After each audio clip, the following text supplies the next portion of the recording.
Sorry, I had to troubleshoot. My webcam wasn't working, which is always fun and fantastic. And as you can hear, I've got some music today, and we have our music from Upbeat, which is free for creators. It is by Prahita, I believe, and it's called Picture Frames. Thought it was kind of appropriate because today we're going to be drawing.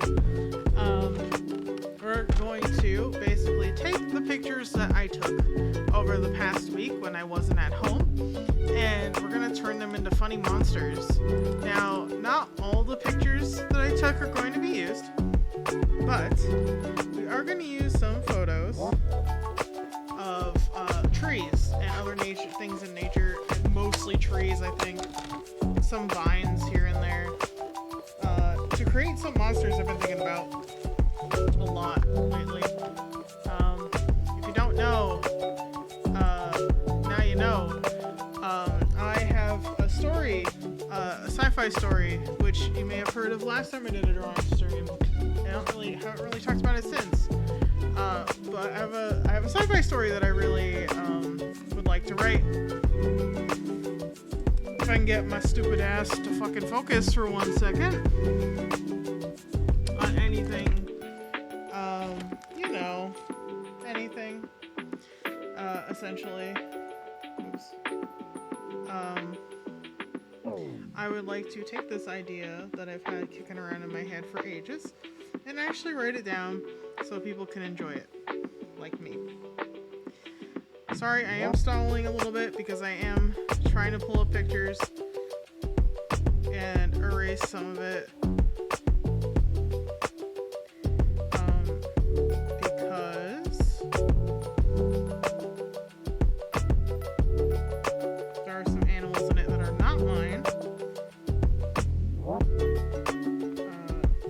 So I will respect these people's animals, and erase them in my picture real quick. Most of these pictures do not have anything I need to edit, but this one in particular, it does. So, give me a few more seconds.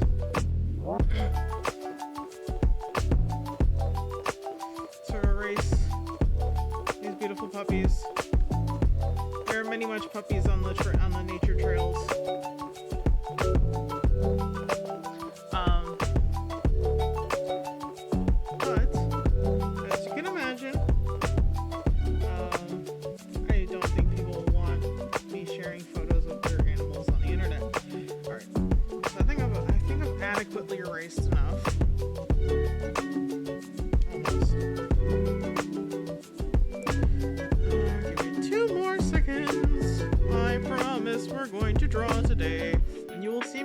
Today, I promise.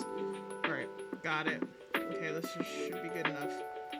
Anyway, let's draw some funky parasites. Hi. What's up? How are you guys doing? Sorry that took a minute. But I'm here, and we are gonna draw some funny monsters. And we're gonna talk about it. We're gonna talk about it. Talk about my story while I do it, and you can watch my model close their eyes a million times because I'm looking down while I'm drawing, because I'm using my tablet and Clip Studio Paint. I also cannot figure out why this little black bar is at the bottom. I guess the screen of the tablet and the screen of, the streaming area are not 100% in sync with each other, so I apologize. But yeah, let's draw some creatures over the images of trees. Take this, put this on top of this.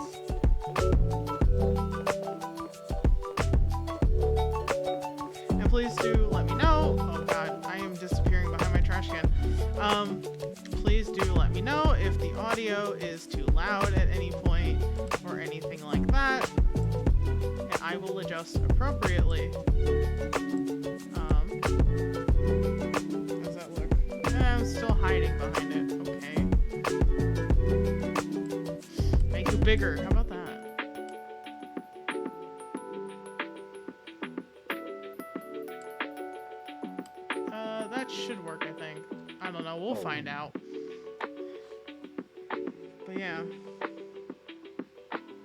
I'm trying to see it while also looking down, and it seems like it's not having it. I'm sorry. The setup is a little weird. I didn't really... Well, maybe I can do this. Hold on, give me a second. It's gonna be really... There we go. Oh, nope. Maybe? Perhaps. Yeah, that does seem to work. I have put it on top of my tablet. I do think I need to adjust the model though now. There we go. Ooh. Sorry. Okay. Sorry. Things are a little funky. That's alright. It's a little scuffed, but like maybe I'll make the trash can smaller now. I don't know. Don't think it'd be me if there wasn't something slightly wrong with it. I am the god of the trash, not the god of perfection here. Alright. Throw that perfectionist ideals out the window. We ain't got none of that here. I'm not perfect. I'm a potato. Actually, I'm not a trash can. Anyway, so about a year ago, when I started dog sitting for this person I used to work with, oh god, my hand's gonna end up covering that, isn't it? Trying my best here, sorry. Well, I started dog sitting for this person who's a coworker of mine. Hello, welcome. Hi. I started dog sitting for this person that used to be my coworker about 4 years ago, and she lives near a park, and she takes the dogs there all the time. So when I dog sit for her, I take the dogs there. So about a year ago, I had been walking down the trail with the dogs, and I had thought of this brilliant idea, right?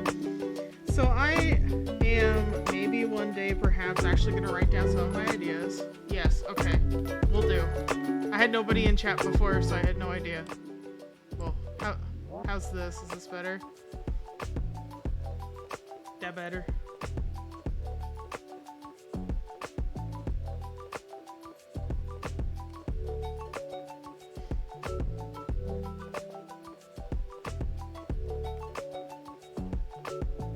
Okay, let's see. Let's go here. And can I set the audio here? There. How about that?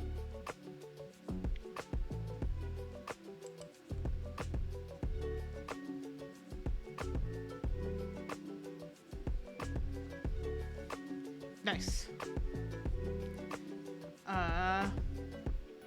Dinosaurs dancing. Yo, that's my brand. I love dinosaurs. They're for real though. I do really like dinosaurs. I was a dinosaur kid.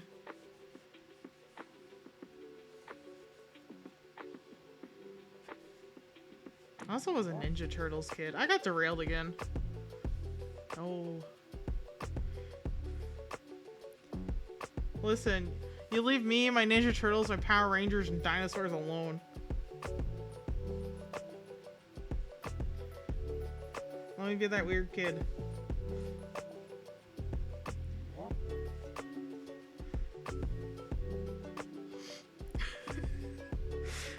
But anyway, so while walking the dogs on this trail, I saw a lot of these trees, which is where all these photos have come from, but this time it's just from this trip.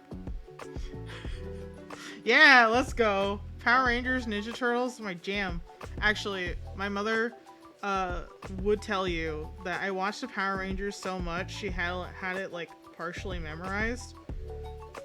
She definitely had the theme song memorized. I'll tell you that.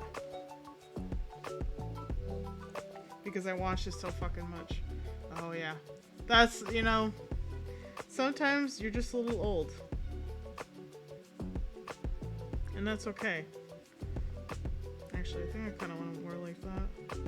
Nope, that looks... Come here, you.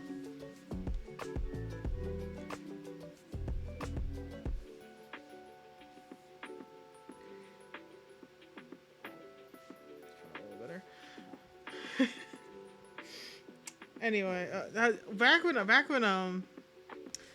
was watching the Power Rangers, Johnny Young Bosch was the Power Ranger. I think he was the Red Ranger. Like, he wasn't in the Power Rangers when I first watched it. But fun fact, your boy JYB was a Power Ranger at one point. If you didn't know that, now you do.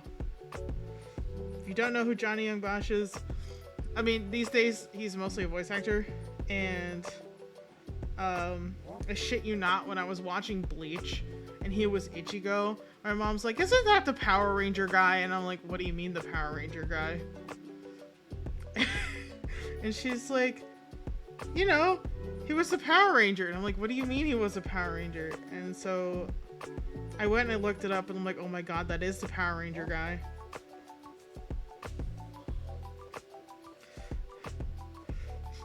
That's why. Oh yeah, I have a funny story about Bleach. About how I binged an entire 100 episodes in a week. Yes, I did skip parts of the episodes sometimes, usually when they were staring or like doing something where there wasn't any like talking going on. I kind of like skipped entire portions of episodes to do this, but it was about the 100 episodes. Yeah. When I was a teenager, I was unstoppable. Unfucking stoppable. So, you know, me with the family computer and some Bleach, you know? Good times. Like, I can't remember which 100 episodes it was, but I remember I stopped watching at the end of the first time that the swords were people arc. I had a problem with Bleach, and then after that binge, I was like, I don't want to watch this anymore. I don't like it anymore. I watch too much Bleach. I'm bored now. Like, I also somehow made the green darker. I don't understand what happened. It's alright.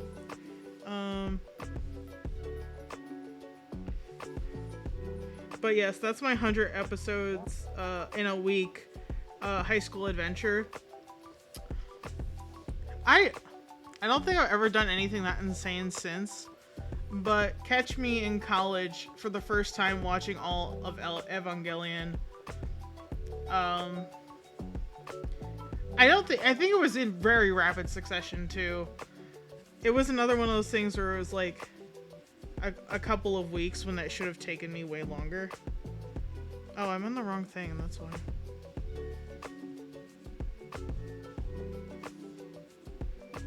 But I was like, man, I gotta watch this anime. Yo, it's so good, I gotta watch this anime.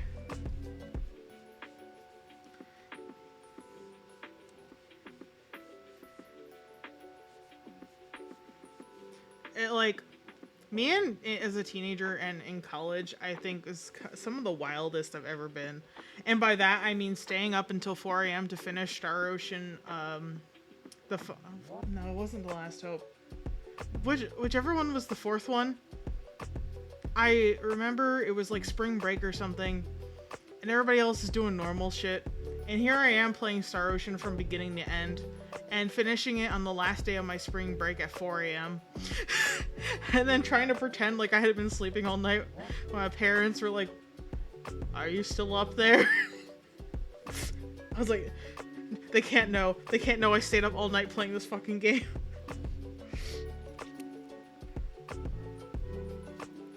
That was a time. That was a different time. That was a different me. Social life? Nah, I ain't got none. I got video games. This is why I turned out like this. This is why I turned out like this. This is why I look at tree trunks and I go, alien parasite? Yowza. Because literally that's what I thought when I saw this tree. I was like, damn, why does that look like an alien parasite? That's literally how I got, that's literally, you know, how I got this idea of using the trees that I saw to make weird, funny parasites. Yes, exactly. You know, I am the god of the trash because I am, you know, anime slash video game trash.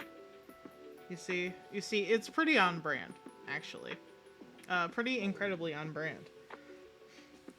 I don't know about you, but I think it fits. I think it fits, and so I sits, just like a cat.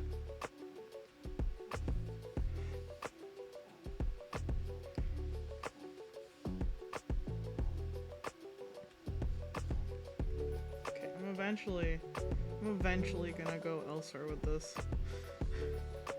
It fits. It do.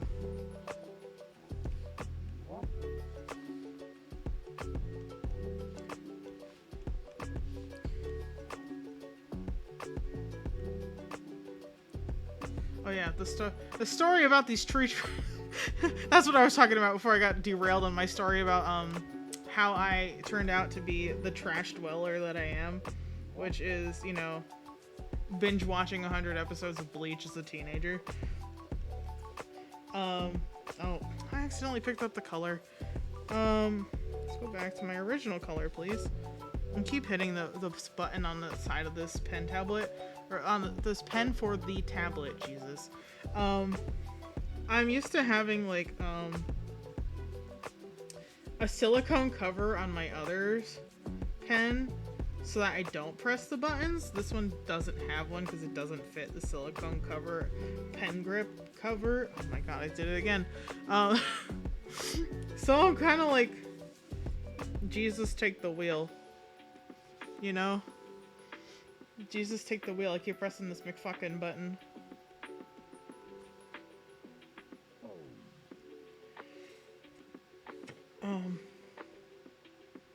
Oh, anyway, I'm a big sci-fi nerd. More like science fantasy, actually. Like, the reason why I like Star Ocean so much is because it's a science fantasy game. It does, like, focus a lot more on fantasy elements than it does the science elements of, like, a setting like that. And so, that on top of Kingdom Hearts inspired my sci-fi story that I still want to finish writing one day. And so that leads me back to why I'm tracing these trees to draw alien parasites. So anyway, when I was about 13 years old, I started making the sci-fi story. No, stop button, please. I'm begging. I started making the sci-fi story inspired by Star Ocean and Kingdom Hearts. Yep, you heard it here, folks. I played Kingdom Hearts when I was a teenager. I think I was 13. I may have been older or younger. I may have been older, honestly. I guess it depends when Kingdom Hearts came out. But my love for the idea of traveling to different worlds and meeting different alien life species and things like that, which also stemmed from let's see, yes, lock transparent pixels. Let's do this real quick, make it all the same color. This would drive me crazy if it's not the same color. This color is awful on this background. Give me a second. Yeah, so it was inspired by Kingdom Hearts and Star Ocean, specifically Star Ocean Till the End of Time. At that point, I had started making a bunch of characters and stuff. Yes, I want to delete that layer. That were sci-fi characters, which started with my two main characters and their family, which at the time were actually heartless. They were heartless. But like Xemnas Heartless, like the human Heartless, and like Evil Riku. I had a crush on Evil Riku. I had a crush on fucking Riku in the Heartless costume. But I digress again. Let's unlock those transparent pixels, please. Please. There we go. Anyway, so I made what are now No, don't spray me. I was a little teenager with a little crush on the little emo boy. It really hasn't changed, considering Blade is my favorite character from Honkai Star Rail. Him and Argenti, like at least you know, at least I embrace the goofy goober of Argenti, the Knight of Beauty, and you know.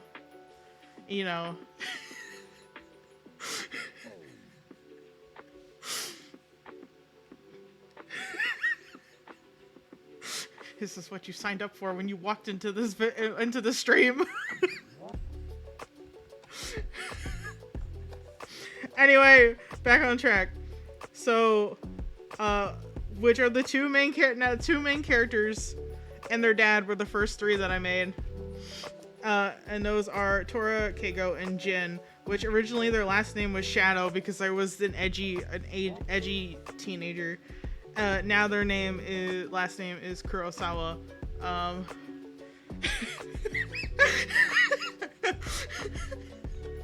Listen, I think I've gotten better. Oh shit, what did I do to my camera? Hold up. Anyway, I think I've gotten better. I say that, and then you look at my preference in anime men / video game men these days. I mean, it can't be that bad. It can't be that bad. I could be worse. I could be worse.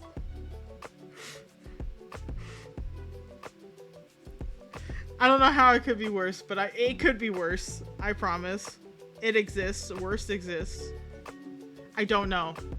You see, this is the fun part. I don't know, but I know that I'm not the worst.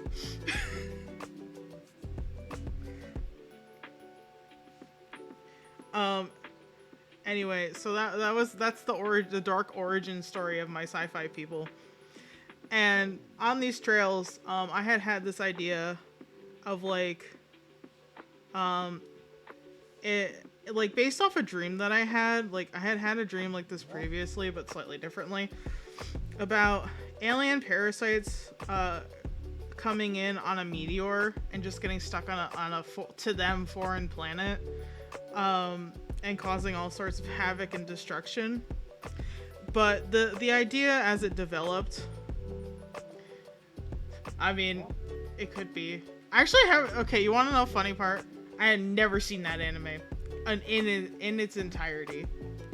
I've seen parts of it. I've not seen the whole thing. I think to finish off the joke, I should tell you my father's seen the entirety of that anime and I haven't.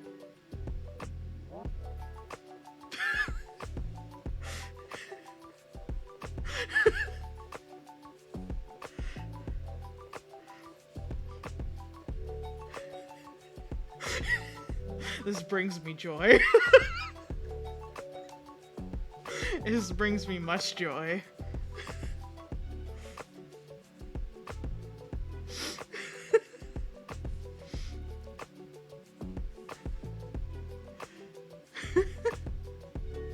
Yes. You know, some may say that I am out of this world, and not in a good way. I come from the trash. I live for the trash. I exist in the trash.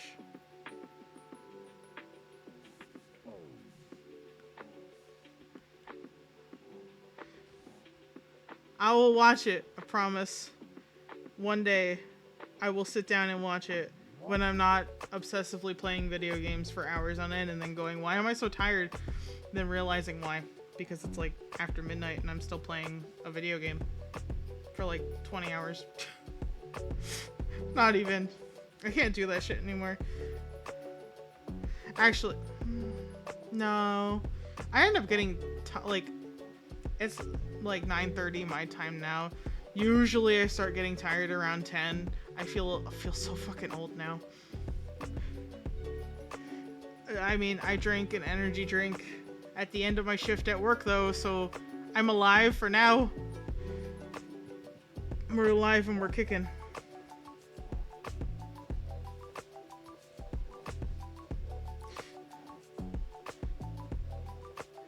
Yeah, that's true. I could laugh myself to death.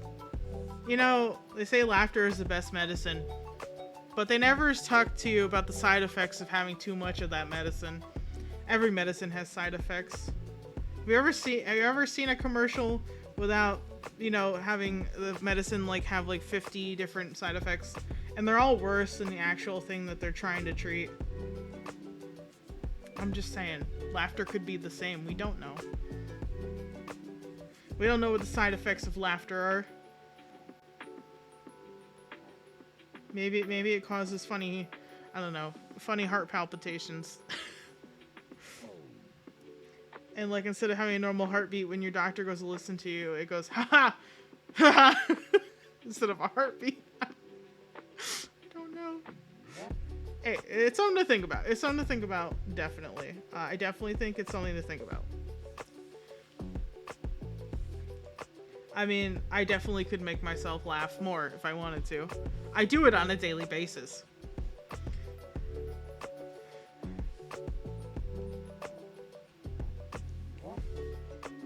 I crack myself up when I yes.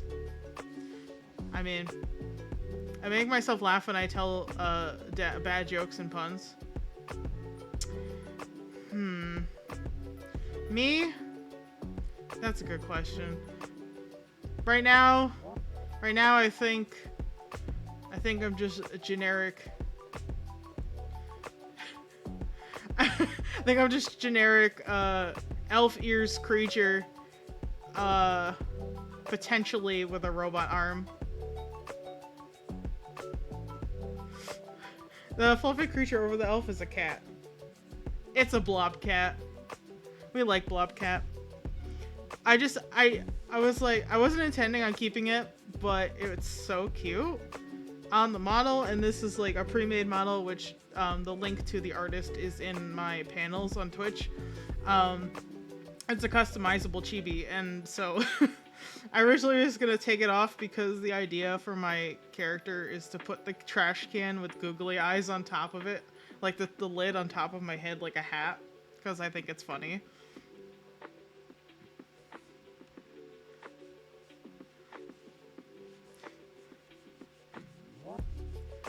It's like considering I've been making a lot of new characters for the sci-fi universe. Eventually I'll do something. Yeah.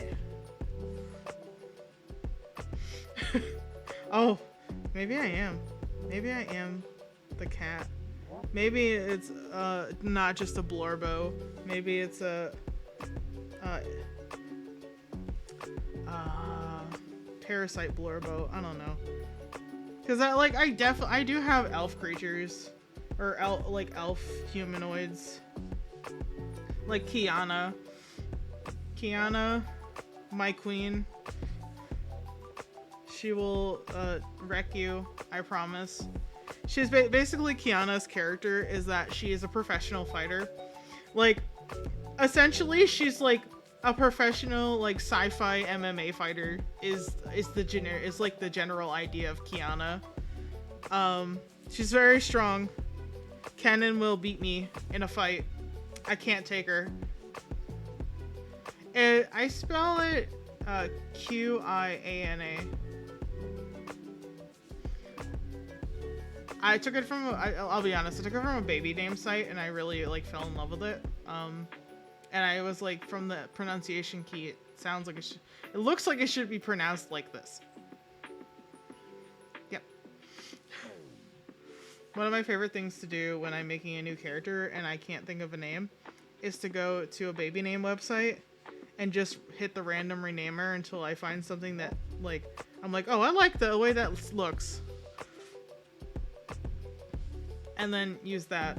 Sometimes I get the pronunciation right, sometimes I don't. I know. Listen, looking at pronunciation keys does not help. It does not help. It's a lie. I try so hard, but I usually mess it up. Like I thought, hello. We're talking about funny stuff. I thought Kieran was not pronounced the way that it's pronounced. So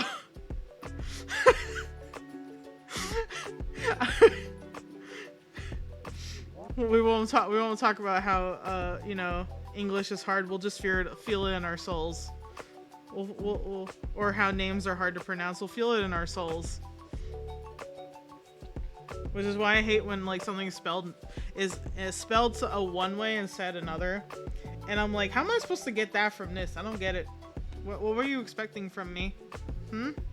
What were you expecting from me? Camera, are you okay? Camera, are you okay? Camera, not okay. I knocked it when I was drawing. Camera, not okay. Camera kind of okay now, I think. Though my trash can is kind of in the way. Hold on. There we go. It's a little better.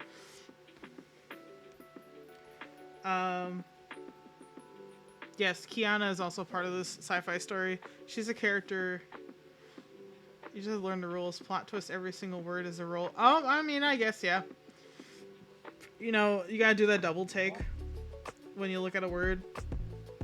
And then hope to God you pronounce it right. Oh, yeah, pray. You know, sit there and pray. I don't know who to, but just fucking pray. Just fucking pray that you got that right. We don't know. We don't know if you got that right. I don't know if you got that right. Oh, sorry. I keep going back and forth. Kiana is one of the more recent characters that I've added to this story. I made her a couple months ago. I've drawn her. I've drawn her once, a singular time of a doodle, just to kind of get the idea out on paper, or not because it's digital. just to get the idea out of my brain. But she has neon green lipstick and eyeshadow. And she's married to a dragon man. Who, like, I haven't lined and colored the drawing I did of him. But he's gonna be like, she's brightly colored and he's gonna be like gray green, like not intentionally boring, but like less loud colors than she is. It's gonna be great. He's a teacher and she's a professional fighter. Just think about that for a minute.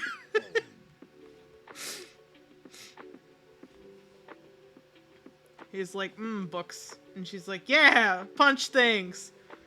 Win fights, yeah.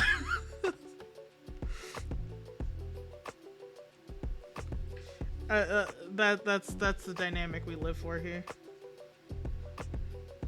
One is super energetic and the other one's kind of meh. But they love each other, so it's fine. They're happy the way they are.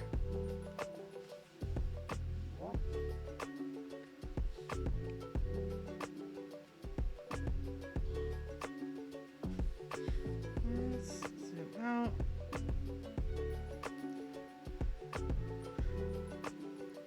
But anyway, as I keep getting derailed by everything. What's new though? It wouldn't be fun if you stayed on track, now would it? These alien parasites, in particular the ones that are based on the trees, infect or like attach themselves to a host. And the ones that are inspired by the trees infect plant life, essentially.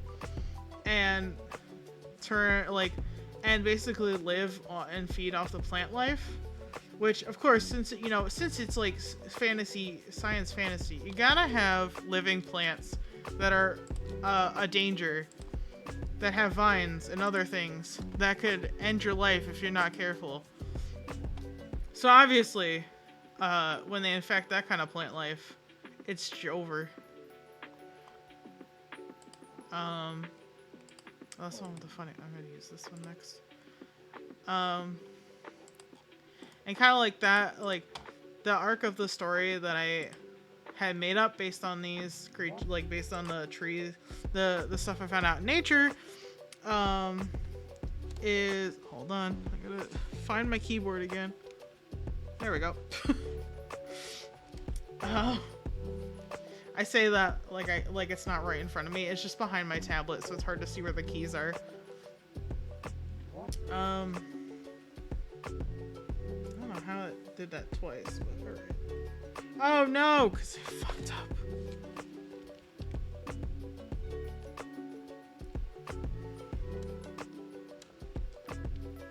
Okay, maybe I didn't. Maybe I'm just a fool. Maybe I should just put a clown hat on me. No, a jester's hat on me. Call it a day.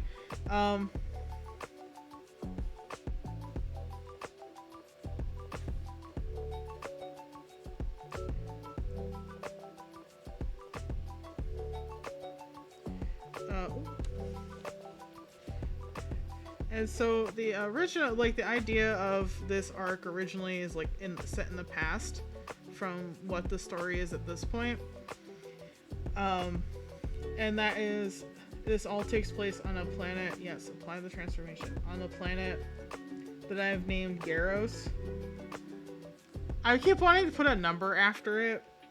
I think I'm gonna call it like Garros 2 or something like that.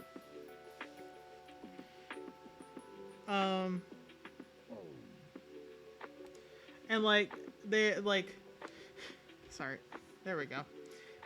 As nature was like slowly taken over by the parasites that had survived the meteor crash, they had infected the plant life and everything, and people of the planet were having a very difficult time navigating their own home planet because it was hard to tell where these things were, because typically they look like tree roots. Oh shoot, did it again. And if you don't see like where the eyeball is, you'd have no idea that they weren't tree roots and were actually the parasites that you're trying not to run into, because the parasites only act defensively in this case because they're the nature variety. There's varieties of these, by the way. It's only the nature variety. So the nature variety doesn't have particularly a need to like harm any living creature unless they believe they're in danger. So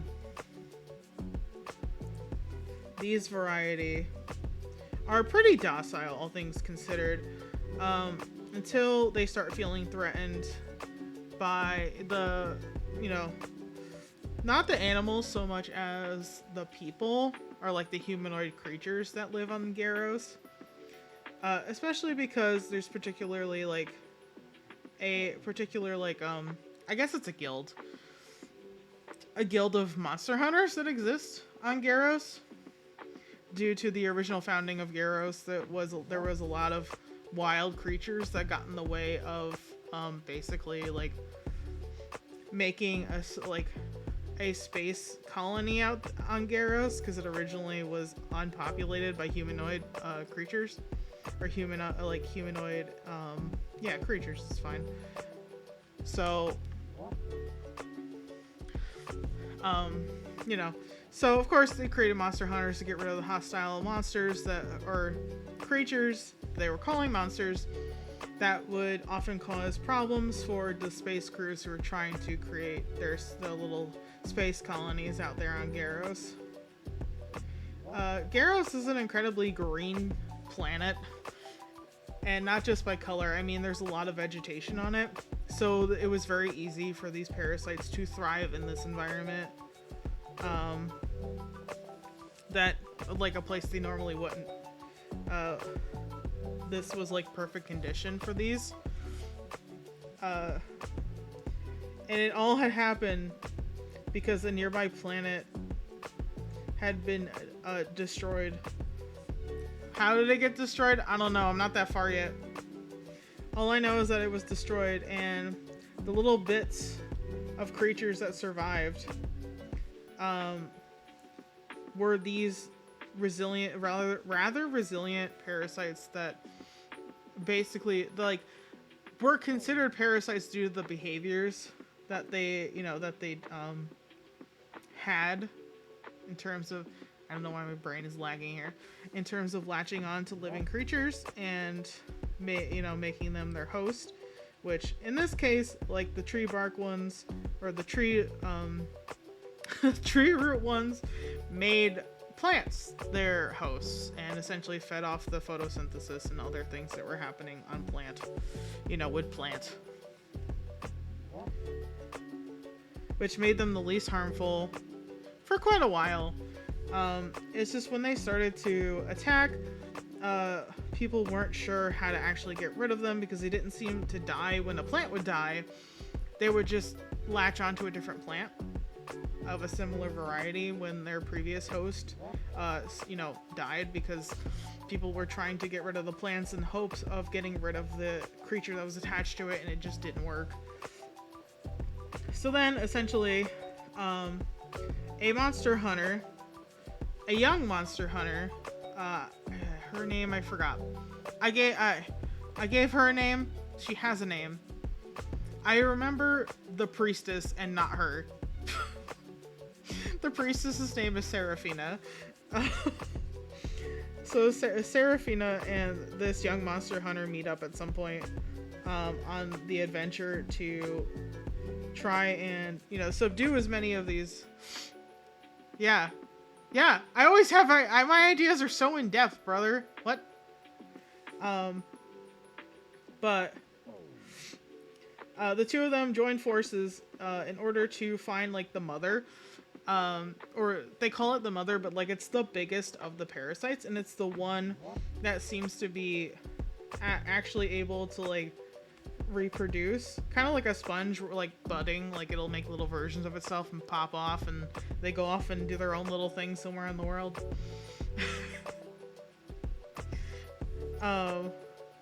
So they go on this huge adventure to fight the mother of all these parasites, and in this battle, the monster hunter actually becomes fatally wounded, and then the gods of this universe grant her a second chance at life for saving her planet and everybody else from having to deal with these very destructive parasites that, although on their original planet were not very destructive, have become destructive out of fear because they were, they are living creatures to an extent. And it's kind of she became the, her and Seraphina were the heroes of Garros, and legends were made about them without anybody knowing, who these people were. Because most people just know that it was two brave souls. They don't know who it was who did it. There's two brave souls who fought and destroyed the tree trunk the tree parasites that were destroying nature and the world. Dun dun dun. But basically, so I want you to know, I literally made that up while walking the dogs a year ago. Because the dream that originally had inspired this was much different. But that's how you get the other parasites. So I don't have names for them, I just have descriptions of them, essentially. They're all about the same. They all look like little tentacle monsters with eyeballs. But the difference is these ones only attach to plants and plant life. The ones that I call that are red, and they're not red, they're rusty red color, attach themselves to living creatures, usually humanoid creatures. They don't really have a preference for for animals, monsters, that sort of stuff, because they have all right, bye, rest well, get some sleep, I'll catch you around maybe. Thank you for following. I guess I don't have notifications turned on right now. I'm so sorry I didn't see that. But thank you so much for following. Have a good night. We'll catch us another time. Then you can hear about other adventures of me binge watching anime when I was a teenager. That'll be fun, right?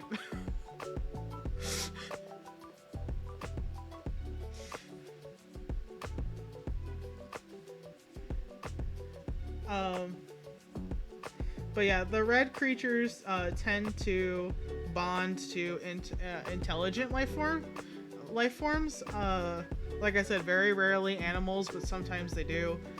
In particular, I have, mostly because I like dogs.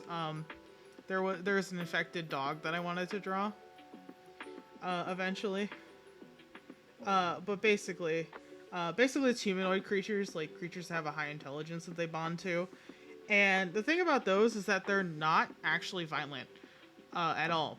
And people are really confused by this because especially because of the stories of the tree trunk creatures that went ballistic, and also the black ones. Like there's three kinds, right? The trees, the tree ones, the red ones, and then the ones that are black. And they're not like pure black. They're kind of like a beetle. Like a beetle has like that iridescent sheen to it, like that kind of like iridescent black kind of color. And iridescent black are very violent. Like they're very aggressive. So the reds being so docile was very confusing. But in order to survive, they do need a host. And the one that they called the Red Mother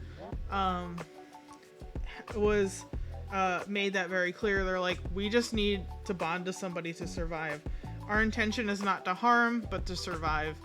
And so one of those like civilizations on Garros that originally became infested with these formed a bond with them and actually used the mutual benefit of having their abilities, because the idea was that they could bond to different sort of machines as well. As long as the machine was being fed power, they would survive off the electricity. The idea was that the Reds survived off of magic and electricity, sort of like energy, rather than like organic matter. And the iridescent black ones are the ones that survive off organic matter, like flesh. But the Reds eventually figured out how to operate electronics. And so, with the ability to also control electronics by having a conversation with a living thing, became mutually beneficial in their development. And so there's an entire civilization on Garros that relies on the creatures to be part of their technology system. Which is interesting because nobody else really has thought to do that, nor do they want to. Most people believe that although, the people of Garros that have adapted to the Reds are not seeing any negative side effects from this bond, people do very much fear it and are afraid. So they're like, y'all are crazy. Good for you. We ain't doing that shit.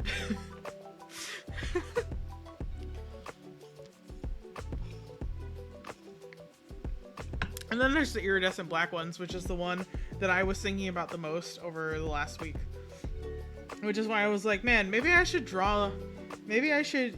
use some of these photos of the tree trunks to like trace and like make some of these monsters that I'm thinking about.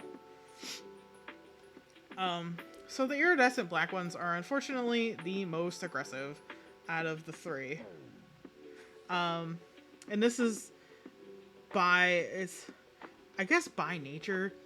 It's more like when it came to surviving on their last planet, the iridescent blacks had the hardest time in terms of survival, because often they were running out of food sources where it was available.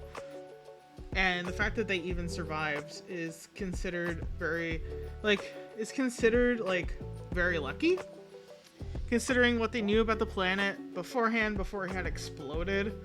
Was that the iridescent black ones were on the verge of being completely wiped out by monster hunters that existed there before everything went radio silent due to, the explosion.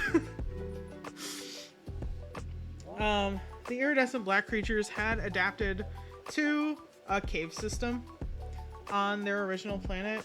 Why did my model break again? There we go. They had adapted to living in a cave environment. Hello, camera. There we go.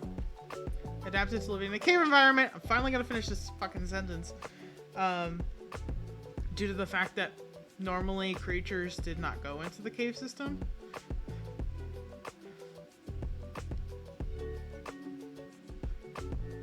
Yeah, like I've gone completely insane by myself. This is why I'm like, don't let me be by myself for too long. I mean, it's great. I love creating things. But man, I don't think you understand. There's an entire universe living in my noggin.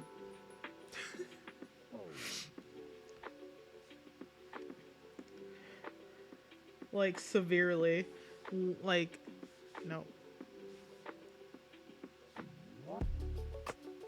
Nope. There's an entire universe living in my noggin. The alien humanoids are coming in, are basically all my main characters. But like, I've been thinking about creatures and like non-mains. Like non-main like organisms, I guess. And how they play into the story. And how they exist within the structure of the planetary system and everything. So these particular parasites have been one that have been on my mind for a really long time, as you can tell. And like I said, while I was dog sitting, I was thinking a lot about these guys.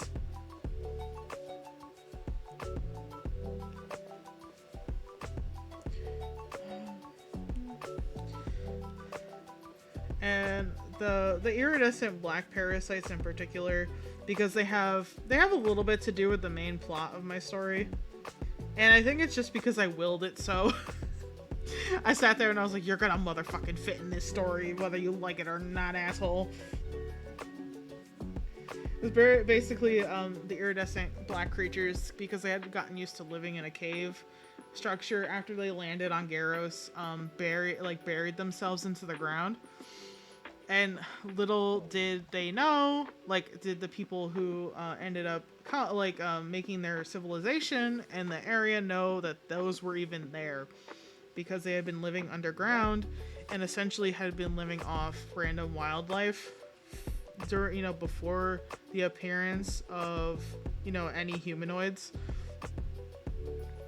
And so this is where I named these cities hilariously because I don't know, it seemed like when I was thinking of the concept, this basically where it went was bugs. Is like, this is the civilization that originally was all like bug humanoids, and they kind of have they've adapted, they've changed over the centuries as new people have moved in and new people have come to the planet, etc., etc. But this area of Garros was originally colonized by insectoids, I guess. So the civilization, the part of the civilization underground is called the Anthill, and the one that's up above is called the Beehive. Wow, I'm so cool. Basically, the Beehive is essentially where all the government is. It's where all the officials and everything live, and the rich, and it's all fancy, and it's got movie stars and stuff. Basically, I made a very typical stereotype of the rich versus the poor in sci-fi. I'm sorry, I couldn't help it. My brain just does it, My brain just did the thing. It said, hey, you want to talk about stereotypes in sci-fi? I got you. I got you, homie. Anyway, the Anthill. Since the Anthill was built underground, you guessed it, they encountered the parasites very quickly. Or not very quickly, over time as it expanded, really. Because it's very quick in terms of civilization's existence, because Garros had already been civilized, and these humanoid insects that had come and made their home over there, were after the fact, after the original colonization of Garros too. So, when they eventually did hit an open pocket, they were so confused. They thought it was all solid all the way through, and that nobody had been here mining or anything like that. And they thought maybe it was a natural cave or something like that. It ended up being that the iridescent black creatures had literally created themselves a hole in the ground, where they had been hiding out from any sort of human or humanoids, and really were only were leaving this sort of like cave structure that they had made their home in order to hunt for for food, essentially. But as soon as the insectoids had disturbed them, things got bad pretty fast. The first thing that they ended up doing was trying to seal it back off, but it was too late at that point. The iridescent black creatures had decided that they were going to start, or, out of instinct, had started to latch on to the humanoids that they were able to get their hands on, essentially. Well, not hands, but tentacles, I guess. There are little tentacle creatures with eyeballs.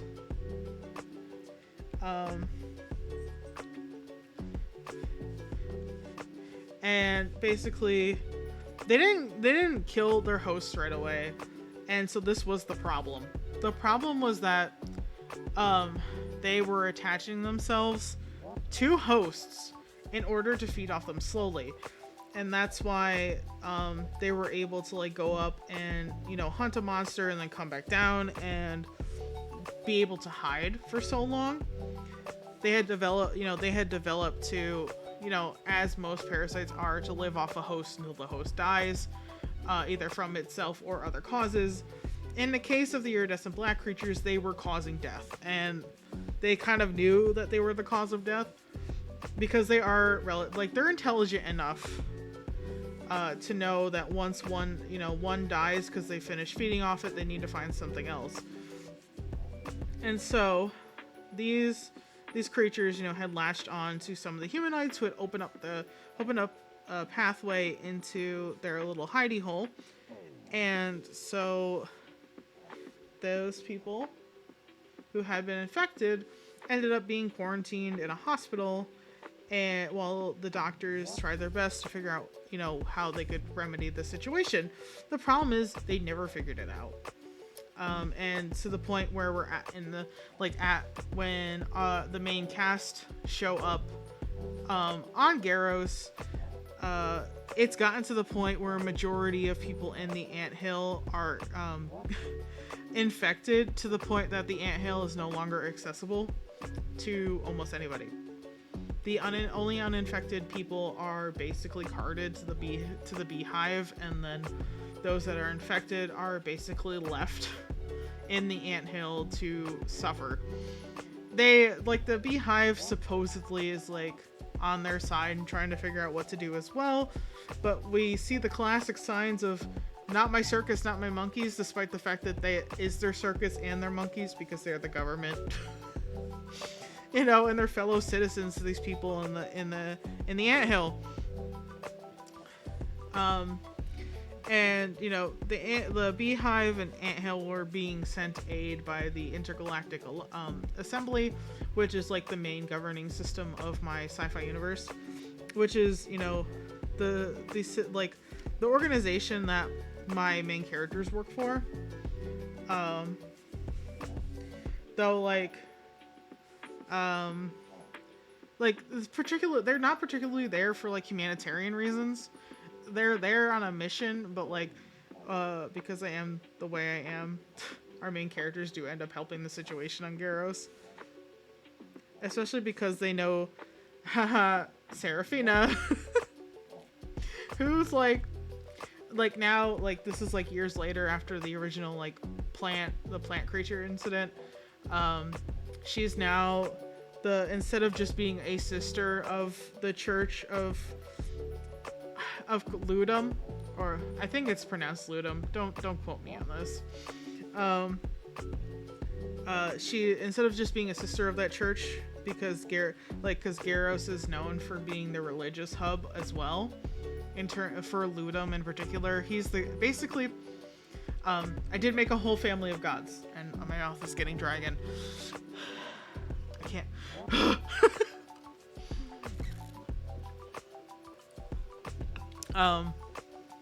Ludum is the father god, and he is the father god of nature, basically Ludum's role is like, you know how Gaia is like Mother Earth? He's like Father Earth. He made plants and some animals, mostly insects, and minerals and things like that. That's his role. So because Garros is such a green place, like their main god of worship is Ludum. So their main church is dedicated to Ludum, the father god. And, you know, Serafina had been a sister of that church when she was younger. And then because of her dedication, loyalty, and, you know, basically being a hero, she became the mother of the, like, you know, instead of like having a father priest, it's like a mother priestess of the Church of Ludum, the Temple of Ludum. I still debating. I'm putting on slippers. Hold on. Still debating if she's just like how the title should be in the church, because I don't. Not really copying Christianity, am I? Nah. Copying a polytheism, I think, yes. Set of like rules, because it is a pantheon of gods. But basically, they know Serafina because the main boys, their cousin is dating Serafina's daughter, and that's how they know her. So of course Serafina's like, hey, you guys work for the IA, right? Can you do me a solid? Can you help me figure out what's going on here and get the people of the Anthill some aid? And so that's how they end up being involved in the Anthill beehive situation, despite the fact that that's not why they're there. They're like, I guess, I mean, that kind of sucks, and we don't want that to be happening, but like we gotta find something else. What do you mean help? What do you mean drop everything and help you? What do you mean cosmic consequences if we don't help you? Don't lie to me. But yeah, Tora and Keigo end up helping Serafina, and the other like oh my god, the like children of Ludum is basically what I call the church followers of Ludum, the children of Ludum, right now, until I think of something fancier. Basically help the children of Ludum find out what's going on and do their best to resolve the issue, because very clearly this has been going on so long that the Anthill has been kind of left to its own devices. So they can't fix everything, but they definitely get the people who are responsible for not sending the proper aid to their own people in trouble. You know, justice. And so like there's a good resolution there, and that's also where we meet Roach and the sheep guy. I still haven't given Sheep Man a name. I based him off of a Jacob's sheep. If you don't know what that is, that's a sheep with like 4 horns. I saw it at a petting zoo, and I was so enamored with these sheep that I made a man. I made a man who's a sheep man based off these real life sheep that I saw with my own 2 eyeballs. He doesn't have a name, but he's big, he's beefy, and he's got sharp teethies. Real. Because I gave him like the shark teeth, like the classic triangle teeth, because I was like, why not? It's my story. Why not make the sheep man have sharp teeth? It doesn't have to be realistic, because I said so. Which like the fun story about like Roach. Roach is not even his real name. I just haven't given him a real name. He's called Roach by people who know him because of the fact that he's the only survivor of of his people, or not. I'm considering him not being the only survivor, but basically, when Garros got smacked with the meteors, he survived the meteor shower, and the rest of his town basically was decimated, and anybody who survived did not survive for very long due to injury complications, but he did. So the joke is like, haha, you're like a roach, we can't kill you. He hates that nickname. He's so mad about it, but like people won't stop calling him Roach, and he's like, that's not my fucking name. Call me my real fucking name, you fucking assholes. But yeah, the funny part about Sheepman and Roach is that they work for the rebellion against the Intergalactic Assembly called Defiant Rebirth, because I used funny word generator, and those are the two I like the most for like a rebellion name. So Defiant Rebirth, which is basically like classic rebel stuff. They don't like the current government. They say they're corrupt and have too much power. Regular sci-fi turmoil. Sorry, I'm keep burping. Essentially, Roach and my sheep man, though they had originally been on board with the ideas of Defiant Rebirth, with the current search for what they let me get this word again before I botch it. Informational reference. I wrote it down here. Tsukumogami is what I'm calling it right now. It's a Japanese word. I learned about the Tsukumogami at an anime convention at a panel where they were talking about yokai. Basically, they are objects that have gained sentience due to repeated use. So like, the umbrellas with the eyeballs that we typically see, stuff like that, that's like an object, but it's like alive. Basically, I'm using that word, like that name, Tsukumogami, for it right now because it's basically what they are. But basically, Defiant Rebirth, as well as the Intergalactic Assembly, in particular, our two main characters are looking for the Tsukumogami because they're said to be creatures that are born, like, they're objects that have become sentient, and their sentience is based on the magic of life, the pure magic that gives them powers similar to a supernova without the physical repercussions that supernova face. Supernova are a type of mage in my universe that they have unlimited power, essentially. Power equal to, to the gods, in quotes, but at the cost of their own life. While these Tsukumogami do not sacrifice anything for their magical abilities because they're objects and not humanoid people. Humanoid creatures, living creatures. They've been given sentience via exposure to magic and strong emotions, essentially. The same as an actual Tsukumogami, from what I understand, in terms of yokai. But they have magical powers, and Tsukumogami in Japanese folklore really don't, as far as I understand. But basically, Defiant Rebirth and the Intergalactic Assembly are on the hunt for the Tsukumogami now in a power struggle to try and get as much power, like as much as they can, to create powerful weapons to destroy each other. Classic sci-fi struggles.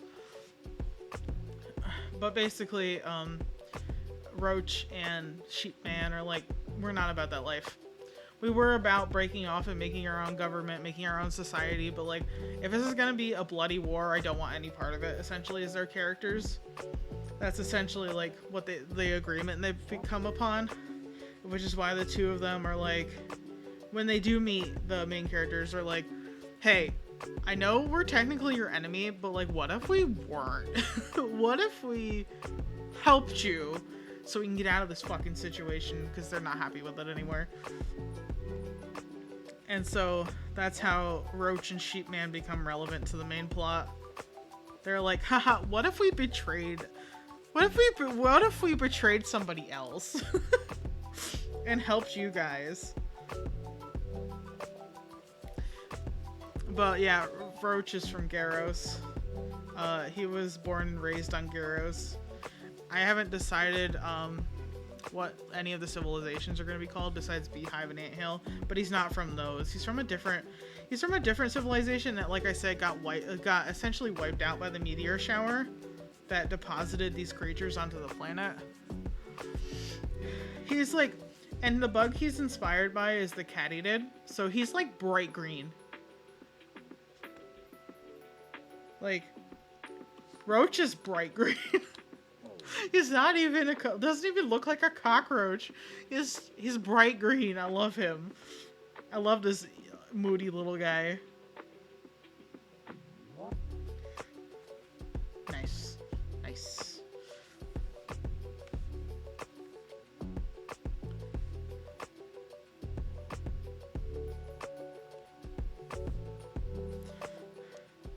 But yeah, I've been thinking about them. I've been thinking about my man Roach, and how fucking mad he is all the time. It's really funny because he's not even mad all the time.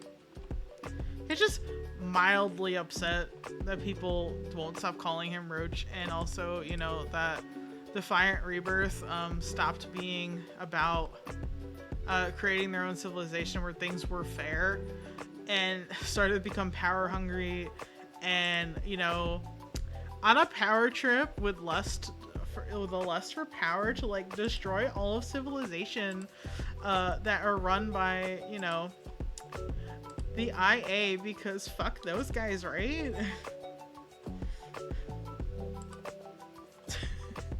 So yeah, when I'm like, yeah man, I've been thinking about my characters, I want you to know the novel that comes behind it. That is my brain. Wait, we're not playing jokes here. We're not playing no games here. My brain is on fire. My brain is on freaking fire. Every day of my life. Ah, camera, no. Oh, that's a blurry picture up close. It's okay. It's okay. Oh, it's not okay. The dog's barking. What, Lola, what's the matter? It's okay. She's like, no, it's not. I heard a noise. I didn't like it.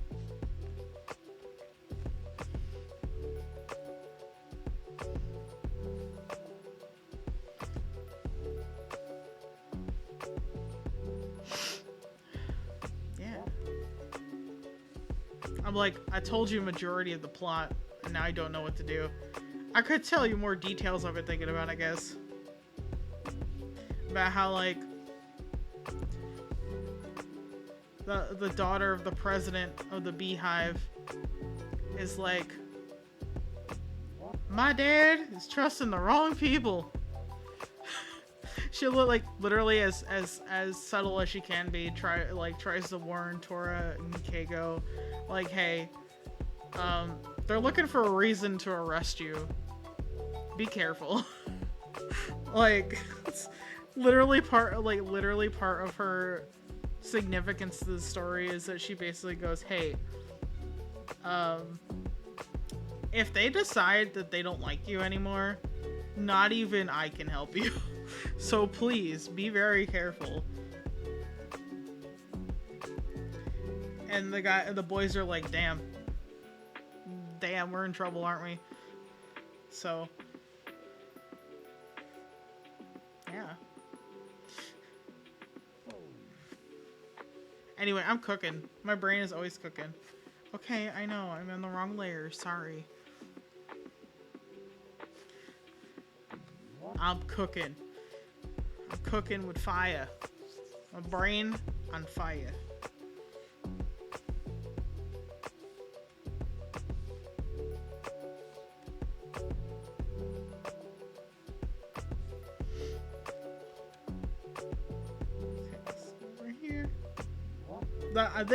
This vine system on this tree, it was gnarly. I love it.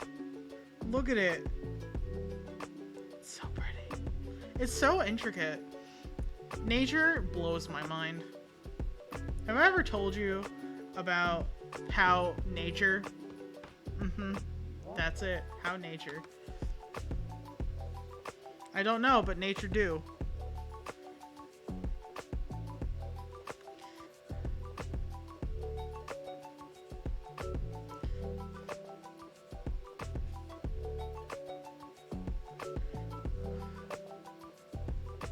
So how did everybody like my spiel?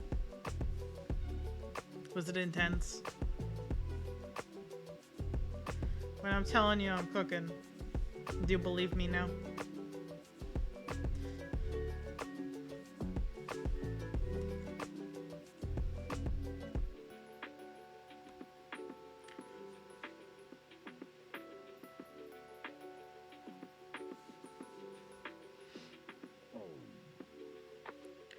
Maybe later I'll pull out the pictures of Roach and Kiana.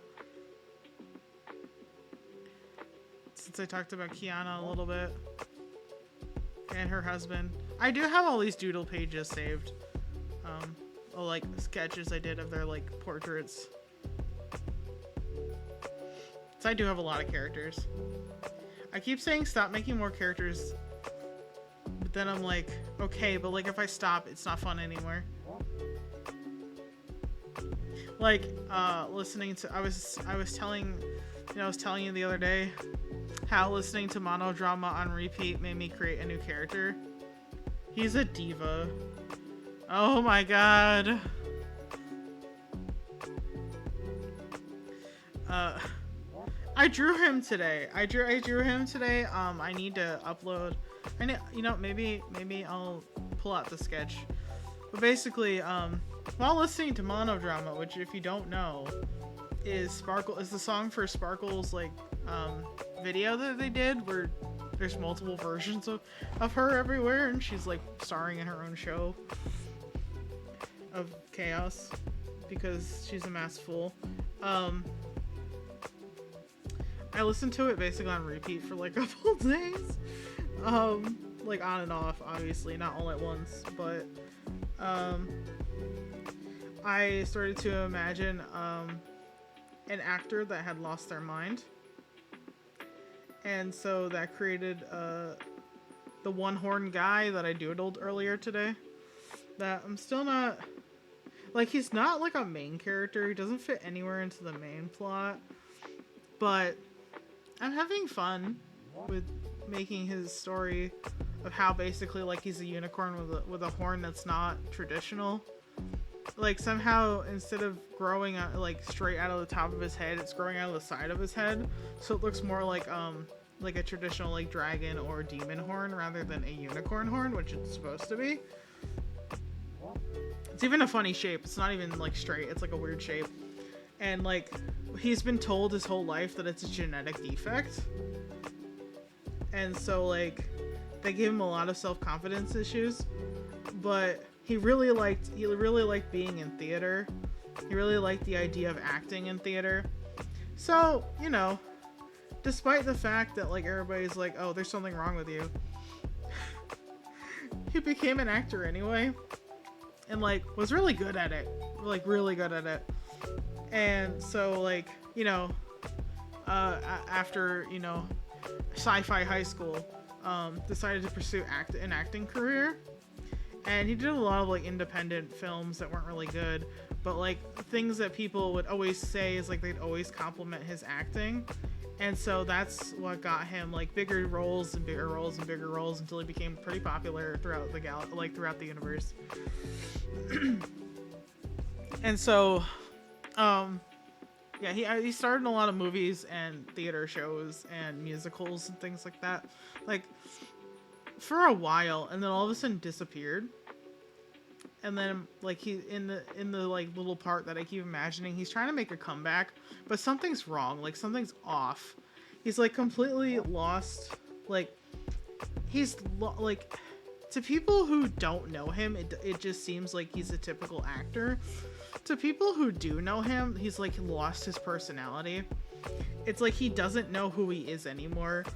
And it's like he's having like an existential crisis about it, but he's trying to still be that charming, like persuasive actor that he's always been. You know? And I kind of like, when I was thinking about it I was thinking about him in the shower. Cause usually, my time to like think about my story is actually when I'm taking a shower. Cause it's nice and quiet, except for the sound of water. And so I was thinking about it in the shower, and I was like, what if? Okay, hear me out. What if the reason why he's losing himself isn't because because he's been an actor for so long, like he claims. It's actually because he has a host of spirits that actually inhabit his body. It's no longer his own, but he shares it with like several spirits, and so he's losing his mind because all the spirits keep like trying to be the dominant personality. And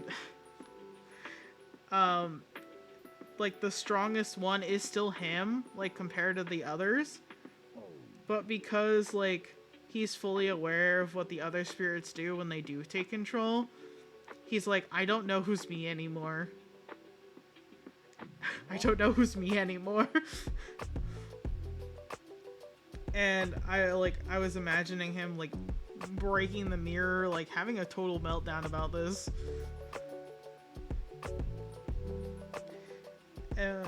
You know, just, you know, funny actor stuff, you know. And this is all happening while he's trying to film a movie. He's trying to film a movie with one of my other main characters, Cecil. So Cecil's actually he's a singer mostly, but because he's so popular, you know, obviously he's gonna have his like side acting career. Like they're like, hey, we want you to guest star in this movie because you're super popular, you know, that kind of stuff's going on. And because, you know, Cecil knows the boys because he works with their grandfather. The boys come to see him. They're like, hey, we want to see how's it going. You know, how you doing? You liking this acting stuff? And Cecil's like, yeah, I'm actually having a good time, but this guy, I'm worried about him. I've only met him, you know, for a few hours, but I'm kind of worried, champ. And like the whole like plot of this like little excursion is, they find out that the guy is actually possessed by like several different spirits, and it's not just him. And so the reason why he's acting so strange is because all of them are in disagreement, and the person who the body belongs to is fucking having a breakdown, because of what's going on inside of his head, and inside of his body, and he hasn't trusted anybody to like tell them this is what's happening. But they end up finding out because of the ferryman, which is another concept. So if you've never heard of, you know how I think it's usually like Vikings or pirates. It's something like that. They're like, leave a coin for the ferryman. Basically, the ferrymen are like the Grim Reaper in lore. I can't remember what the lore is, like which lore it comes from. I just remember hearing this. So I took the idea of ferrymen and I made them into a thing in my universe. Instead of being Grim Reapers, they call them ferrymen. And they know one. Why? It's a long story. Mostly, they ran into a ferryman on one of their adventures, and the ferryman was like, "Oh, you guys are pretty cool. Let's be friends." Kind of. It's kind of how it happens. And so, you know, the ferryman is on that planet because there's like a big event that's supposed to be happening. And by event, I mean tragedy. There's a tragedy going to happen. And they're like, hey, we know you. Can you help us with something?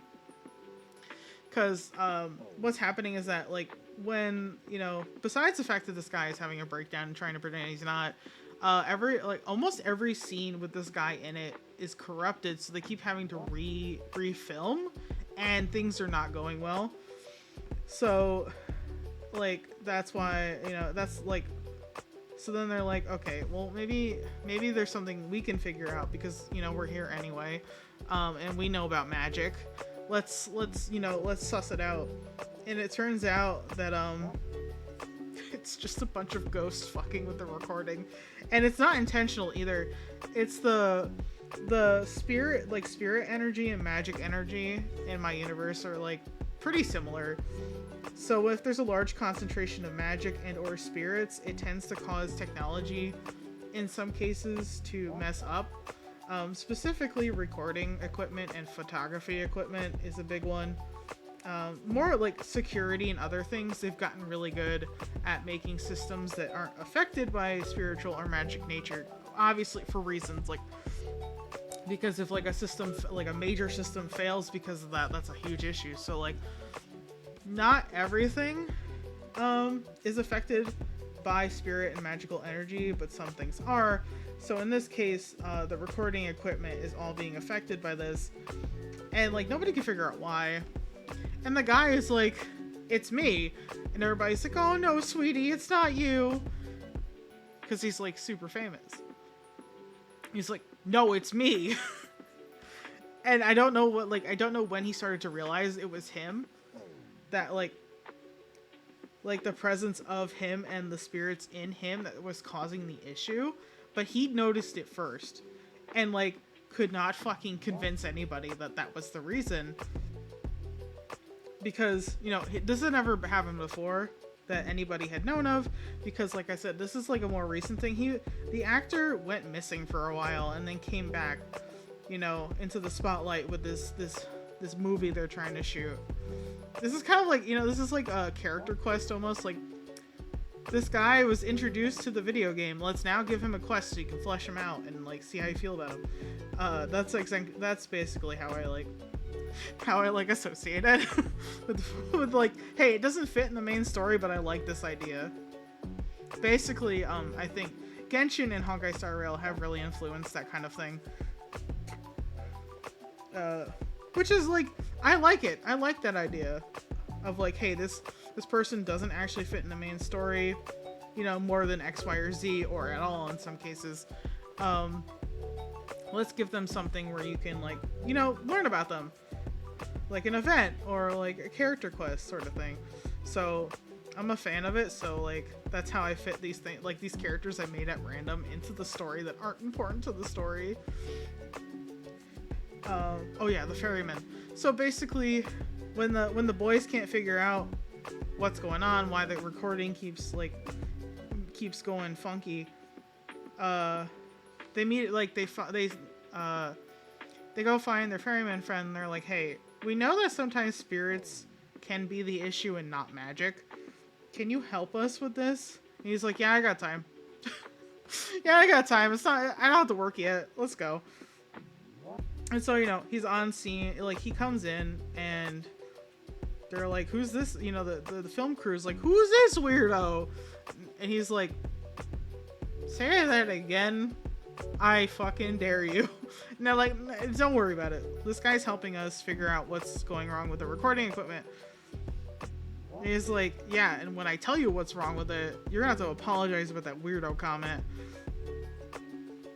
And so, you know, their ferryman friend takes a look around and then looks at this famous actor and goes, oh. And they're like, oh? And he's like, it's him.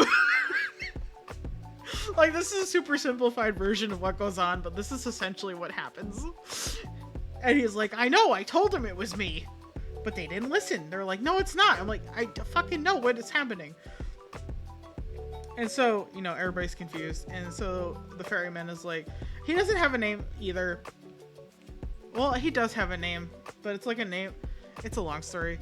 I've just been calling him 23, and I'm not even sure that's like his number. Like he's one of the he's the numbered ferryman. and the numbered ferrymen are more powerful than the other ferrymen. So that's that. That's that in a short little snippet, rather than explaining the whole thing. So 23 is like, why didn't any of you listen to him when he said this in the first place? This guy has more than one spirit inhabiting this vessel. And he's like, looks at him again. They're mostly weak, but there's just this one guy. There's this one spirit that I'm really worried about. And he's like, oh, you mean the roamer? The actor's like, the roamer. And he's like, the roamer? It's like, the actor's like, yeah, that's what I call him, because like sometimes he's here and then sometimes he just takes off and I have no idea where he is. And 23 is like, I'd be really worried about that if I were you, actually. Maybe, you know, now that I solved your problem, I think I need to go somewhere else, and like vanishes.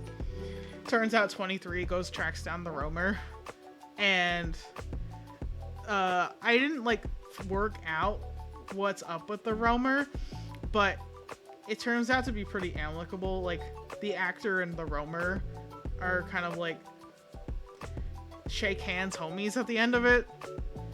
Even though 23 is like, yeah, I'd worry about this roamer if I were you. But considering the fact that you're not listening to a thing I'm saying, I'm gonna give up before, you know, I stress myself out. That's not my job. You know, it's not my job to tell you what to do, but I really wish you would let these spirits go, or make them go, and then I'll just take them over the river, you know, back to the afterlife. It'll be all good. Be all good. So yeah, that's what I imagined in my shower today. I like, if you ever wonder why I take a long time in the shower, please know this is what I'm doing in the shower. I shit you not. It may not be like any particular thing, but I'm always going over like a story detail for no reason, just because, in my head, in the shower. This is why my showers take so long.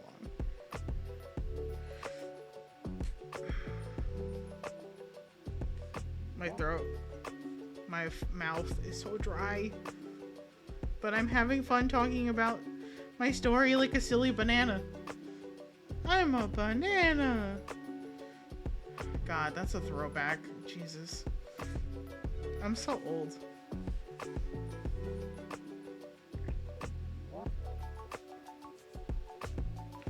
That's a throwback meme from forever ago. Like the dawn of YouTube, I think.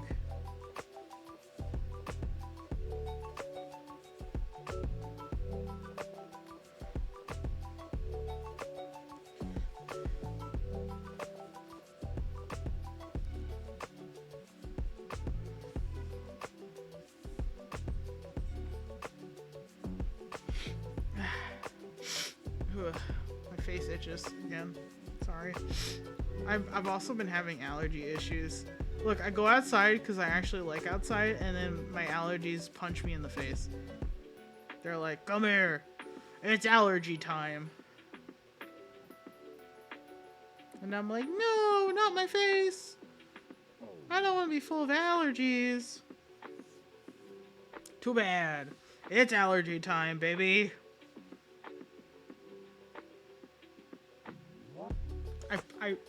I'm losing my sanity very, very slowly. I don't know what to tell you.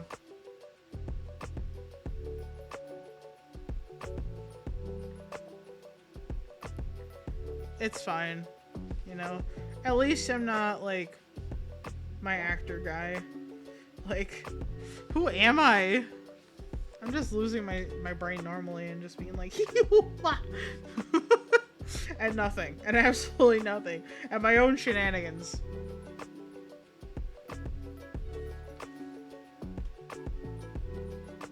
Yes, please.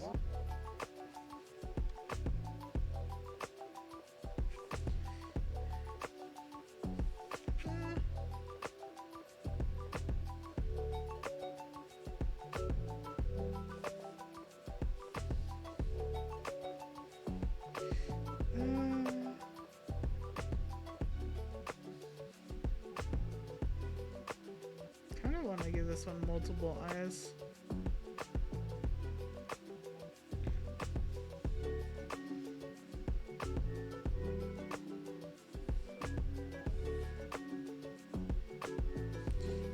Just mix it up a little bit. Not too much, but a little bit. This guy's got more than more than one eyeball. It's also most of them I always imagine with just one eyeball. I don't know.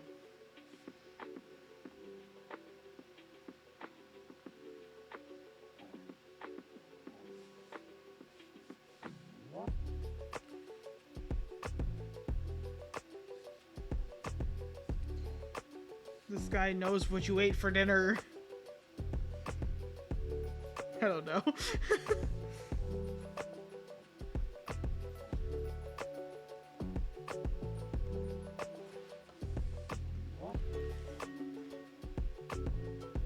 Damn, those are some sexy lads.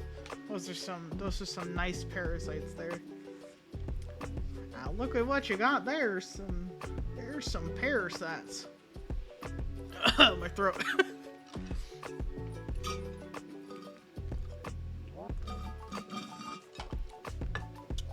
Ah. I need more. Hold on. I have cans. I have 2 cans of seltzer. We'll live. We'll live, boys.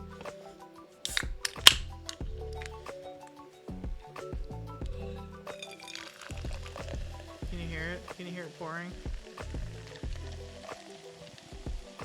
Can you hear it fizzing?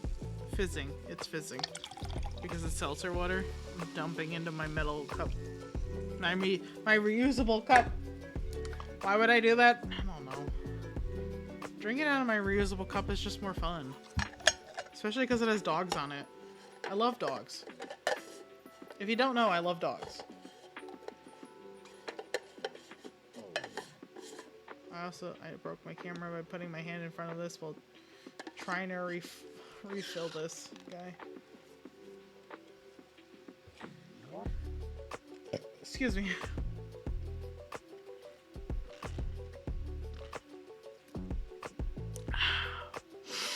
Man, I'm a dry boy. Oh shit. My chat box hasn't been working this whole time.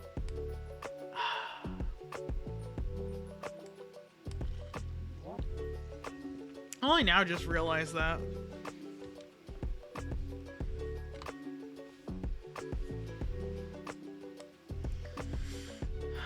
Oh, come on, chat box.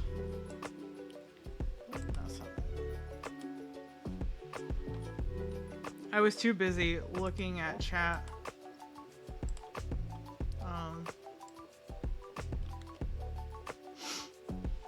Looking at chat on my screen while drawing on the other screen that I didn't realize my chat box was broken.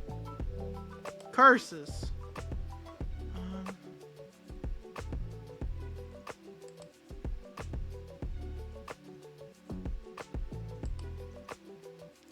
I don't know if that'll fix it. Let's try. Let's see, if I take this, pin this message. Oh, I can't pin it for some reason. I was trying to see if it would update. Chat pause due to scroll. Okay. Let's see, does this show up on my screen? Ah, I fucking knocked over my camera again. No. Chat box is still broken. Well, that's it for the chat box, lads.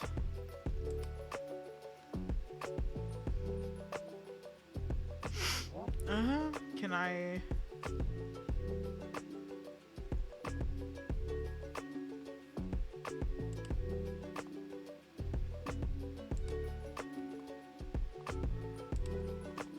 I don't know. I don't know if that actually helped.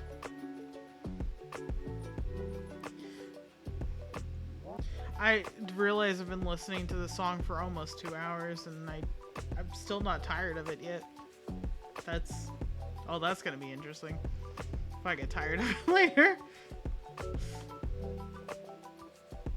I don't know, how do we feel about this music selection today? How do we feel about it? Do we like my music choice?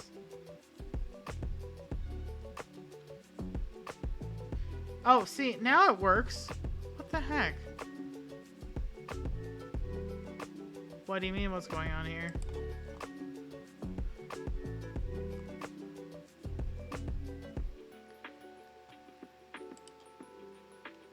Minor text issues. Yeah, my text chat box is being a stinky poopy head. You know, we call that in the business, stinky poopy head.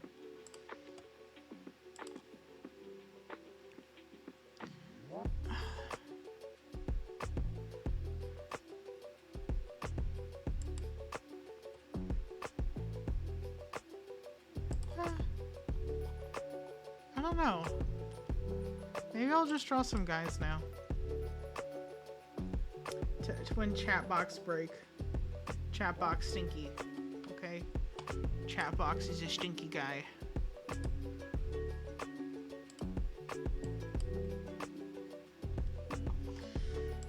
Ow.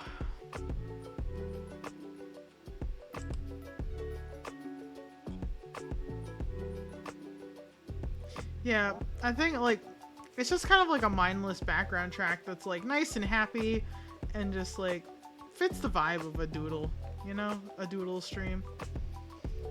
I very much appreciate this music selection from, funny enough, the website's called Upbeat. And the music is free for creators with accreditation, so what I was trying to do is get that accreditation on the chat, in the chat box, but I mean, at least people watching on Twitch will see it in the chat. Basically, it is, I will put it in the YouTube description when I upload this video later. But basically, I found this website today through Google. Honestly, everything that I listened to was really nice. I'm not sponsored, by the way. I'm not sponsored. I'm just expressing my joy, or my happiness with my discovery today. They have both free and paid subscriptions. Free subscriptions obviously is a lot more restricting and requires the specific accreditation that they give you, which is what I copied and pasted into the chat. But yeah, they, like, obviously the paid subscription gets you more access, which maybe I'll do one day, because this does seem to have a good tracks on it, because everything I listened to was very nice, even if it wasn't fitting what I wanted for today. I did enjoy quite a few tracks that they had, so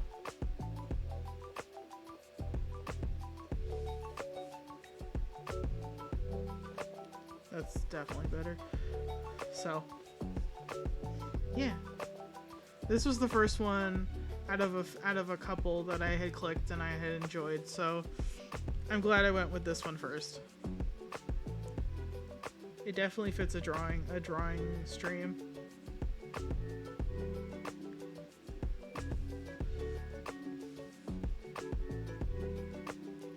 And it's kind of one of those things where you can kind of turn your brain off and just listen to it, and it's as background noise while you're doing something, and it's like totally fine. Like, you're not bothered by it, which is nice.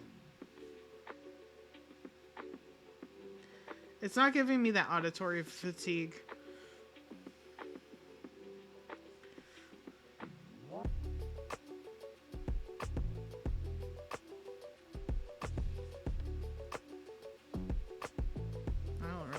Actually,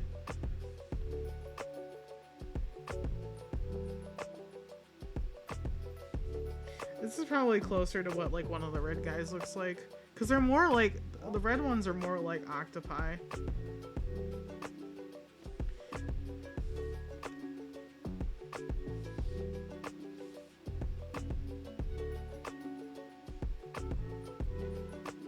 Than the other two. The other two are more like trees and like branches.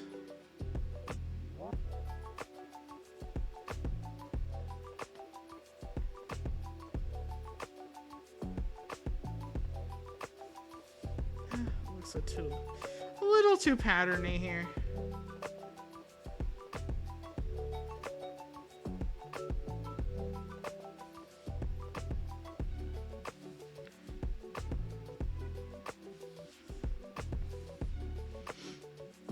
Wow, wow.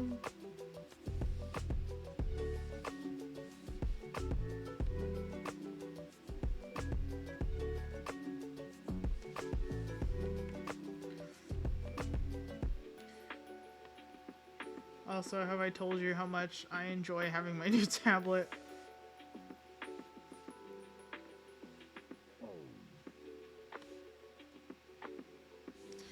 Like, this is not like, ow. Actually, this brand is actually doing a collab with Genshin, or was doing. I don't know if it's over at this point. It's XP Pen. Yay! So I bought an older model of the 16-inch because I had the 13-inch, and then I got a puppy. So I had the 13-inch like a couple of years ago because Lola was a puppy at the time, and she's like 5 now, so it's been a while. And she chewed through the wires. But I had really liked the XP Pen. It had functioned just the same as a Wacom, and I never had a tablet with a screen in it that you could look it down at while you're drawing. Usually I had like the one that I had before was like a Wacom Bamboo, so it just had like a gray, face where you could draw and you'd have to stare at your computer screen. This one has a built-in screen, so I mean the other one did too. So essentially it was my first time using one that had a built-in screen, and I really liked it. Its pen pressure settings on even the older model like I have is the same as a Huion, which I know is another popular brand of like tablet with screen. And XP Pen is infinitely less expensive. Like, I got mine on sale, so maybe I'm like, haha, it's cheap, but it basically works the same as far as I see. It feels the same, and it's a good experience, like a good drawing experience. It's comfortable. Again, not sponsored. I just like to recommend stuff that I really enjoy. So I think that if you're looking for your first tablet with a screen, XP Pen is probably the way to go. I got the $13 one on a Black Friday sale. Obviously this is like 2019, so the price has probably changed, but I had gotten that one on a Black Friday price of $99.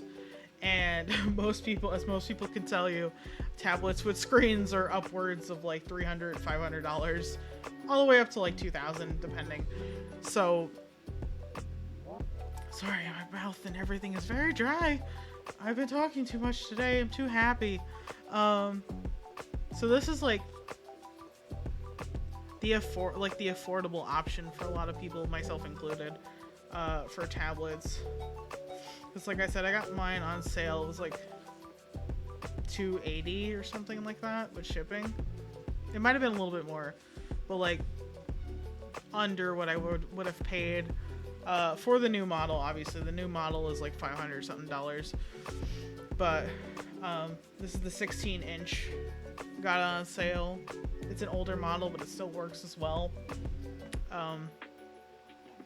For like under $300. It's a nice acquisition, especially if you're like you don't have to be up to date with the latest technology. Well, like I don't, because this still works and the colors still look true. I think the tablet is a little more red in some of the colors than my computer screen. My screen's a little bit more blue, but it's fine. It's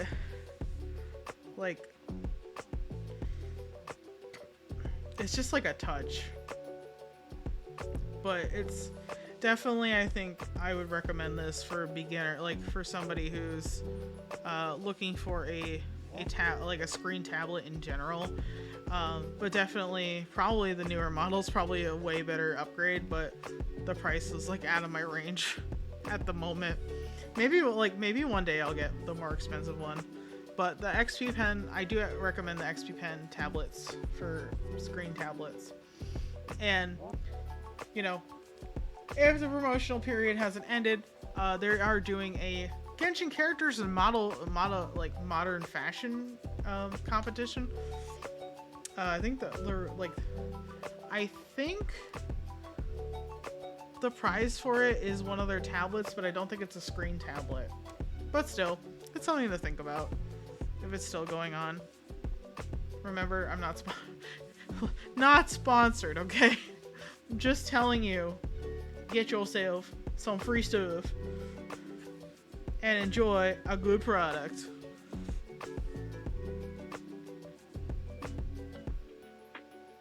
Look at all these companies getting free advertising out of me because I like their products. How dare. I'm joking. One of the things, I guess, about me in general is that, yeah, if you're gonna push a brand, you probably should be being paid by that brand because they're making money. But if you genuinely like something, you should let other people know. If it works well, you know, especially like, I don't have the audience yet of like people asking me these questions, but I think especially if you have an audience that, you know, interacts with you, and specifically is like, huh, what are you using? Like, yeah, I know it does get annoying to have to answer that question like 15 million times, but I think if you let people know what you're using and that you like it and why you like it, it's just mutually beneficial to everyone involved. I don't know, that's my takeaway, is that if you like something, you should let people know. I actually do this a lot with my, when I open a new doll, because I collect ball joint dolls. So when I open a new doll, now what I do is I do an Instagram live and I let people watch me open it, and also like play around with it a little bit, like check the joints, talk about the material. It's one of those things that I really enjoy doing, and I don't know why. It makes my little brain happy, and so I'm gonna continue to do it. But a lot of people find my reviews, or like my talking about like the doll I'm working with, like I'm holding at the time, like how it feels and everything straight out of the box. They find it very helpful.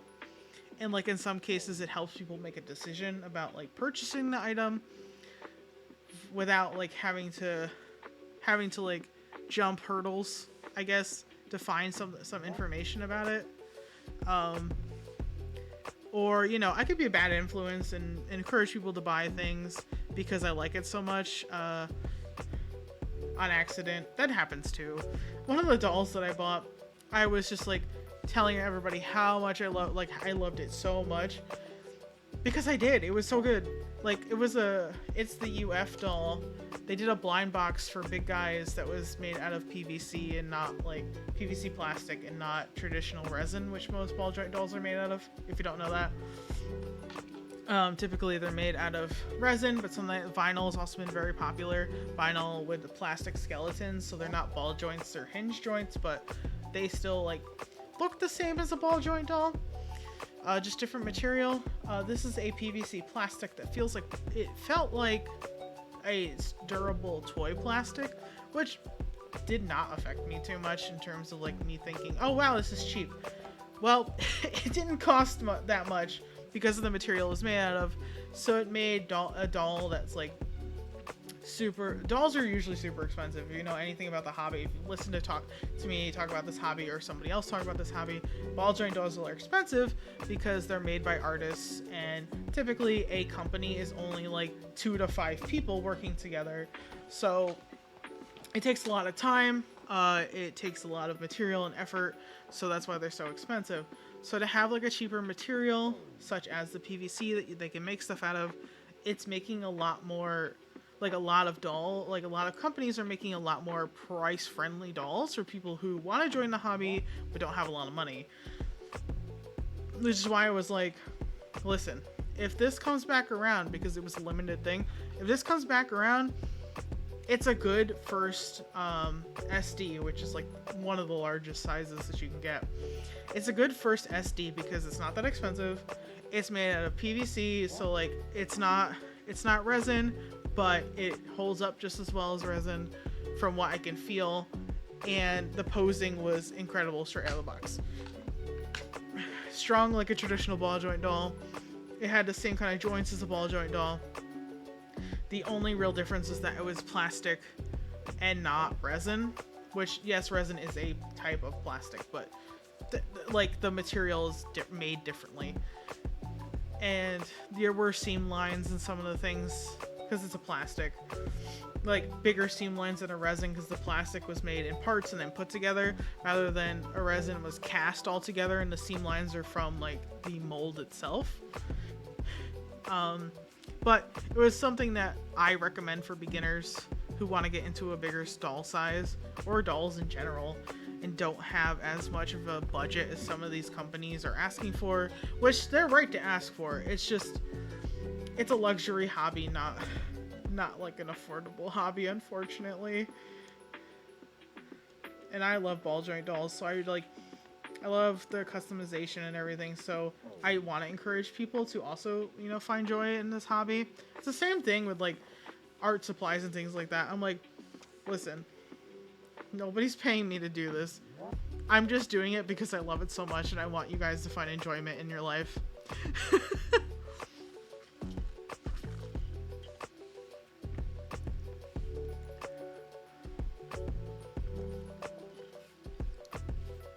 I can't beat the I'm a good person allegations. I hate it.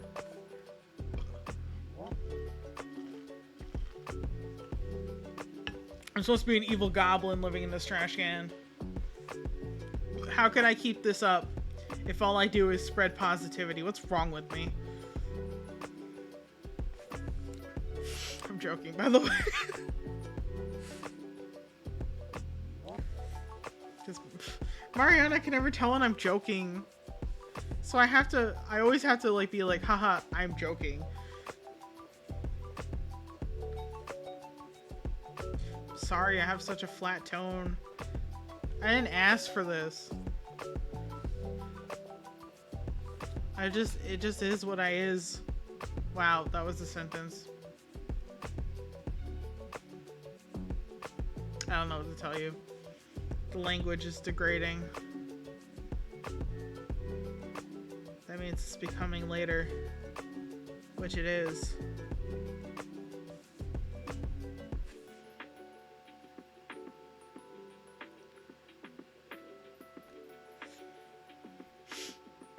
But yeah, that was my spiel about tell people things, tell others about what you like, and don't be stingy about it.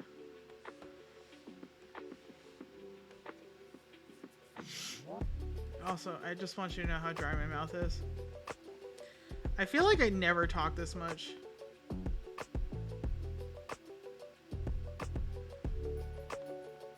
Yeah.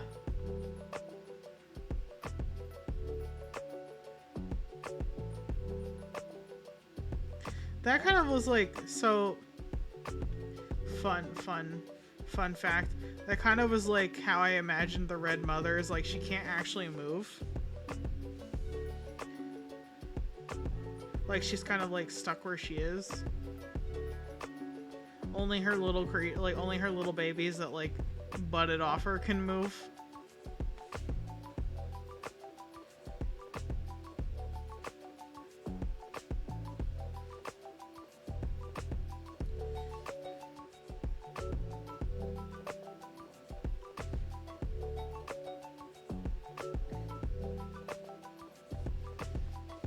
It's probably because she's too big to make use of the tentacles.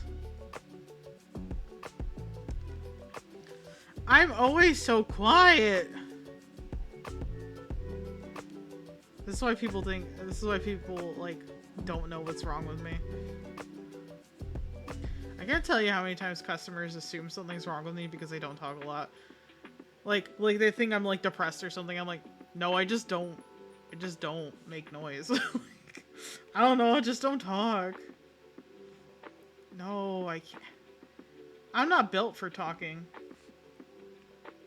built for chalking it up to dumb dad jokes.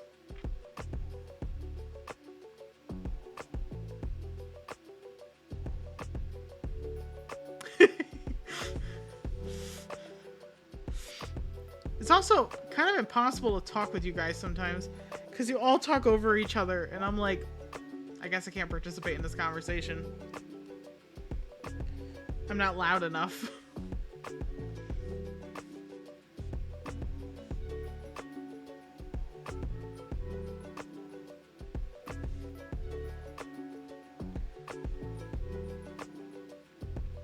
It's like, honestly, get me talking about anything I'm actually interested in and I will never shut the hell up.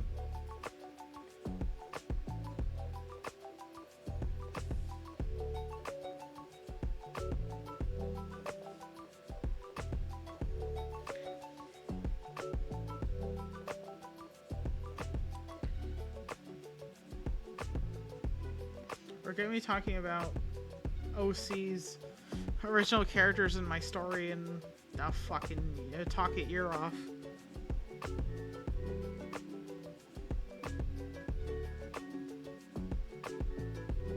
But you can't stop Mariana and Aiden, so haha, joke's on you. That girl never shuts up.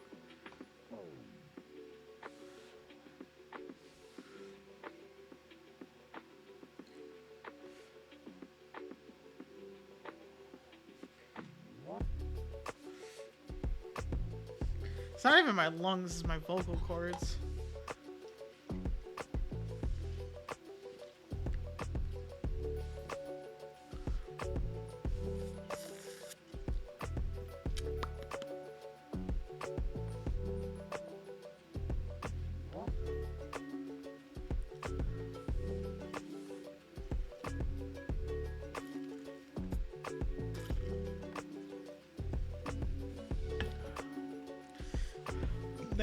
They don't tire, those two don't tire out till like almost the end.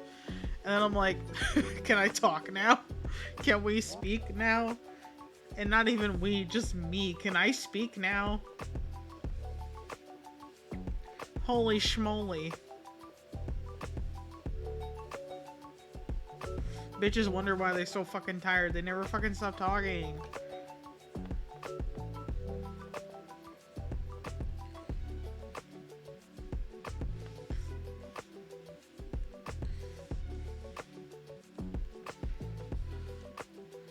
Man, I'm so tired. Maybe it's because you never shut the fuck up. Fun fact.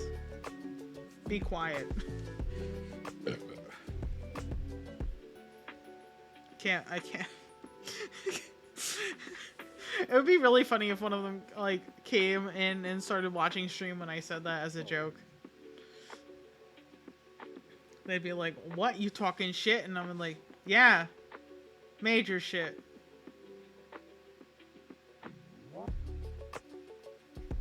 What you gonna do about it?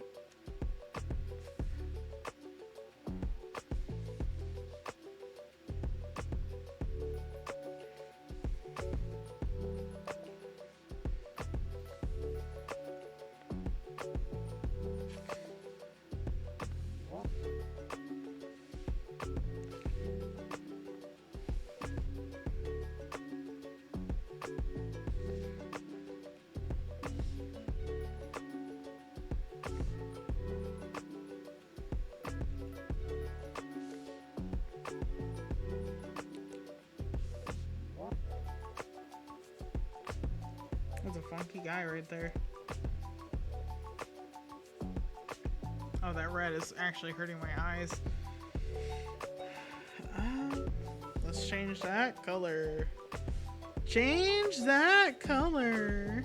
There we go. Oh my god, my eyes feel so much better.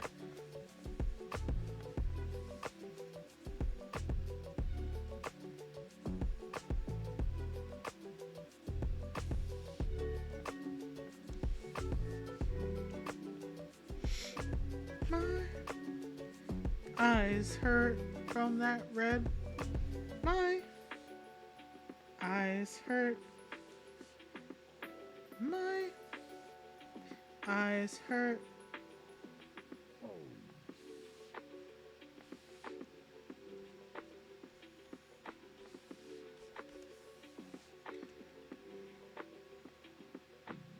I do really like this one here and these two here. This guy's kind of okay. He needs help. These two are wiggly men. That guy, he freaking me out. They're freaking me out.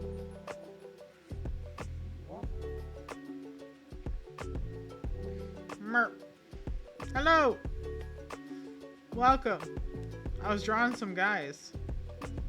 See my guys?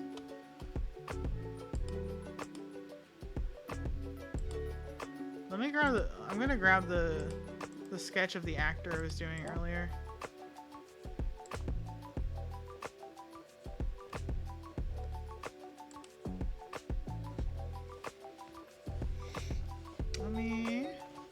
Let me import the boy. Freak out my camera. No, camera, no. Camera, no. There he is. Holy schmolies. Oh god, why did it do that? Ah! Oh, it's an empty can. It's fine.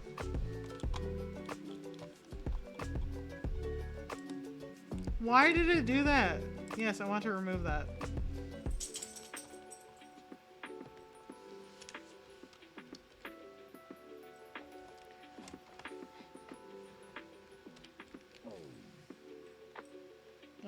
Okay. Well, that's not what I wanted. Sorry. I busted.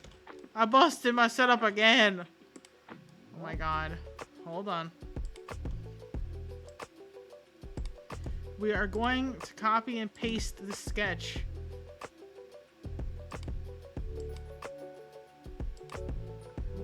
Into the drawing program. There we go. Jesus. Jesus, Joseph, and Mary. Can we please have something without everything falling? Apparently not.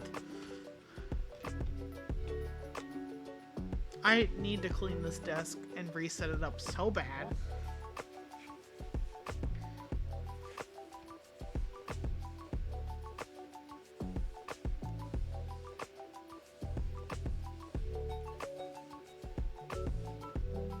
Here he is.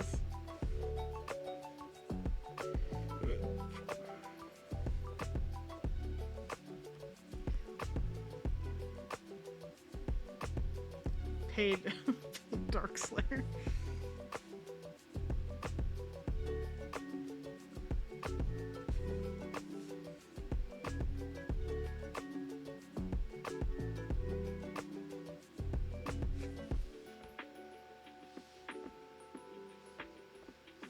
We'll see if I can do this effectively.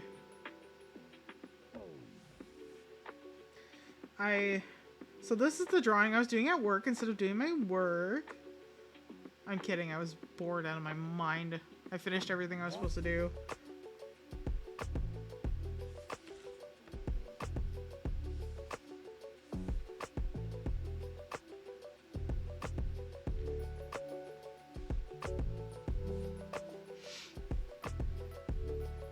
Every time people be like, what'd you do at work today? I'm like, I don't know, my work. Then I went home.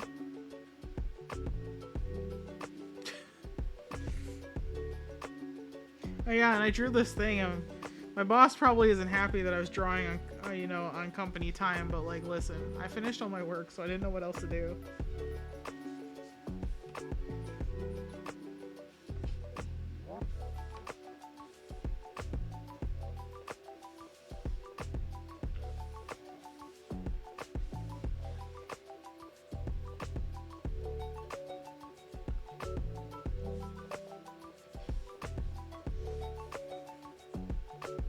Yeah, this is the actor I was talking about that I made.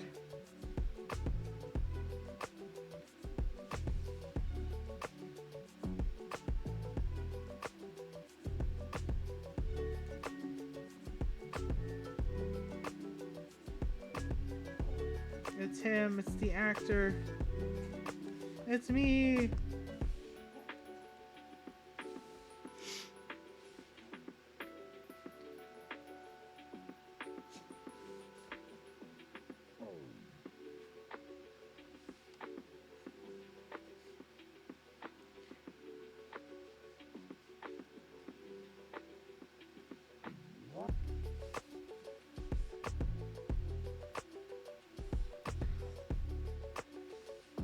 My dog is awake.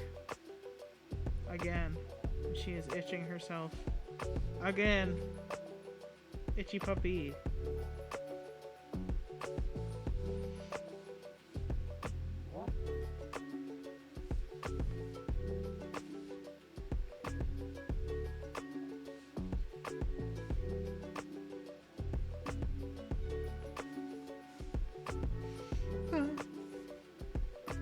Bah. Bah. Bah.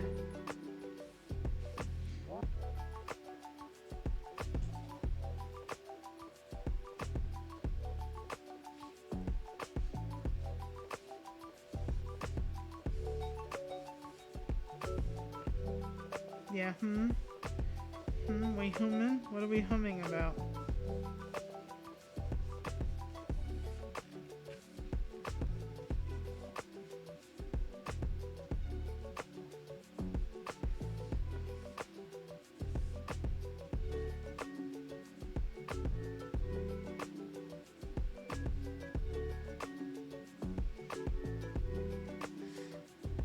Yeah, actually, fun fact.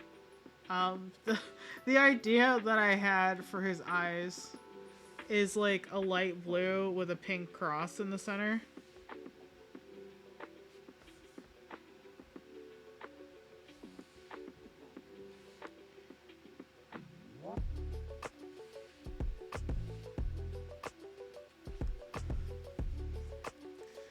But it could be multiple colors. Especially because he's got a funky horn.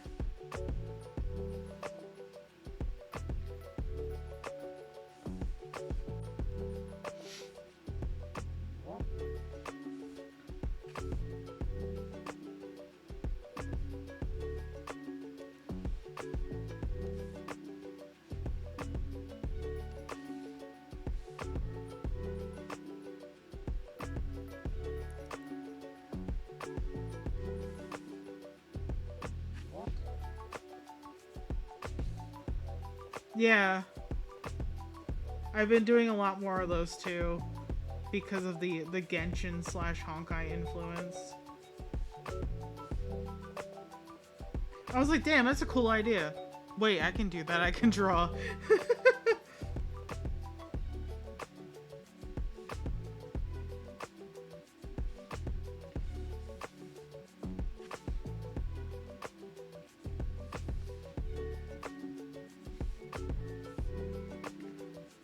Just don't know what to dress him in.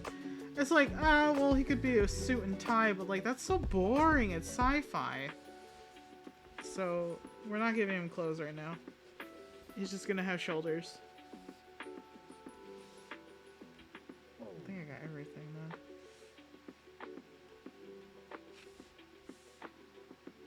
Just about. Yeah.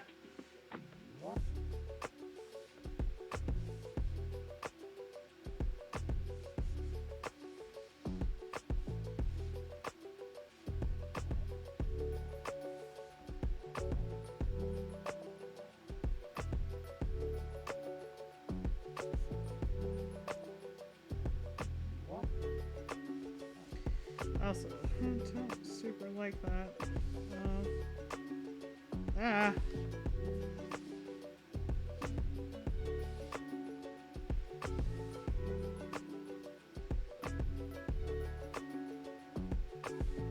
Nah.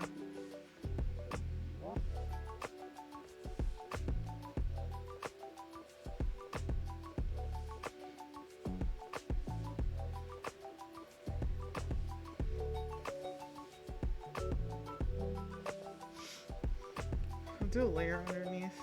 Just kind of like...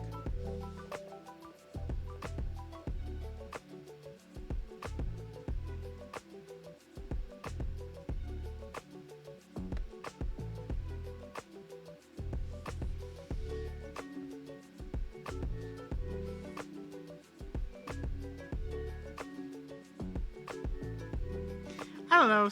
Somehow, tail is boring. It's just generic.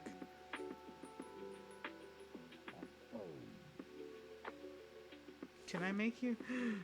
I can make him an aqua pony.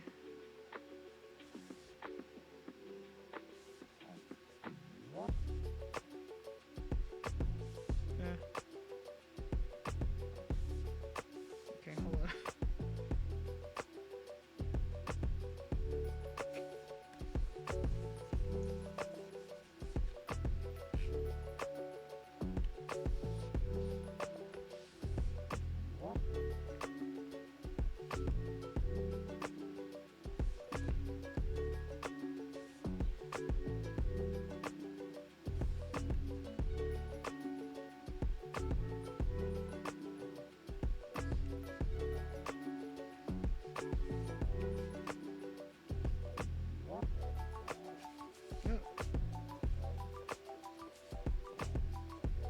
Usually I do this way neater, but I don't really care right now.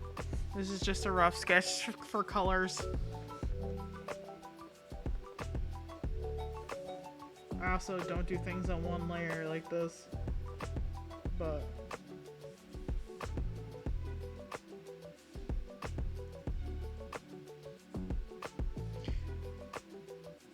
because then you end up making mistakes like that and you have to fix it.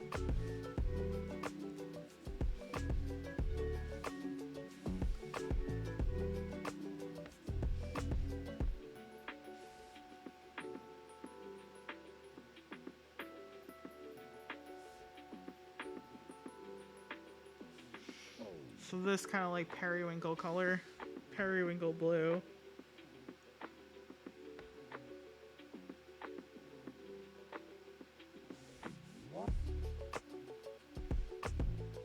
Lighter than that is what I'm thinking.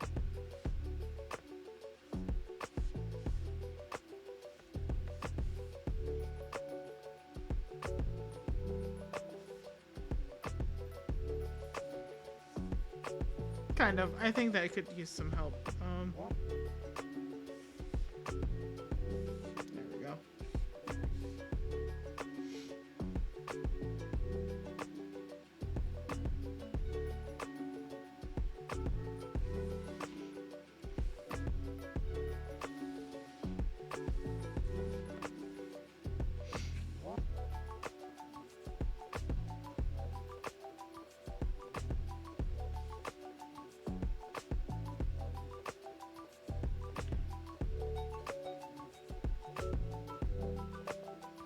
Line, weight, and variety to show what's in front and what's not.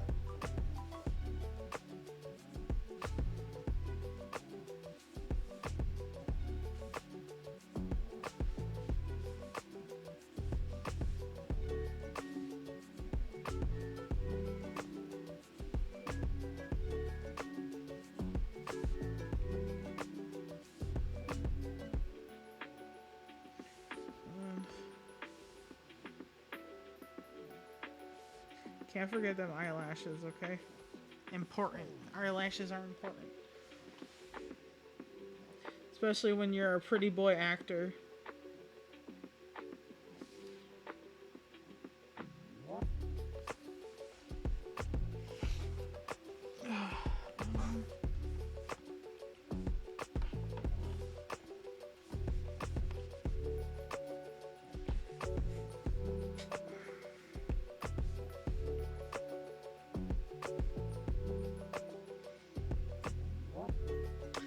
No, I'm gonna be real with you. I feel like this is not correct.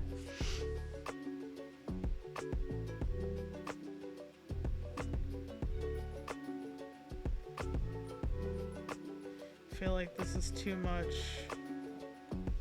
cranium. Hey!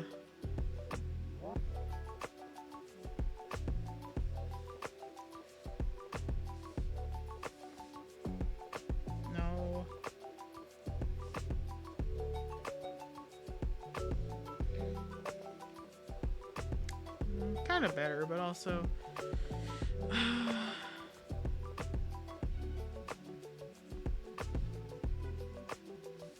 can I do? What can I do with this?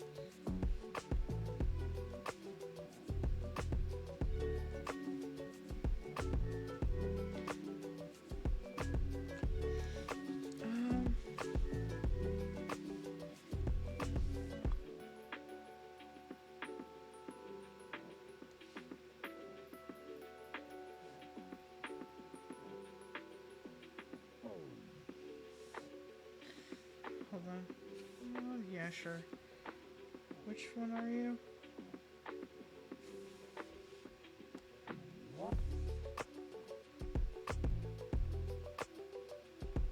That one.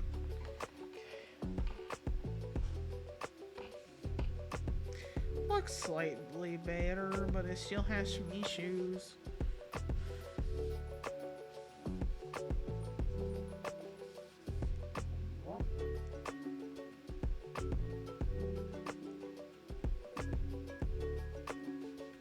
Okay, so that is bad. That means I fucked that up. Sorry. I was looking at I was pressing the button. It's supposed to go eraser mode, pen mode.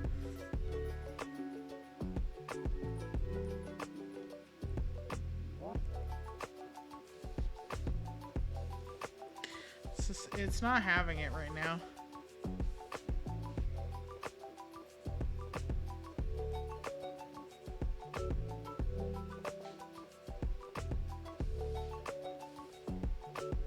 Oh my god, it's the wrong... It's on the wrong color. That's why I can't see it. Oh, goodness.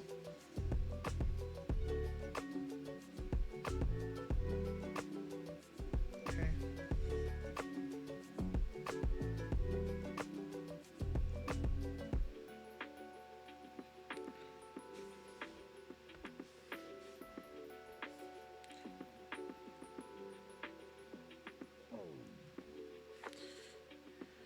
Okay. I still somehow mess up the eraser mode. That's alright.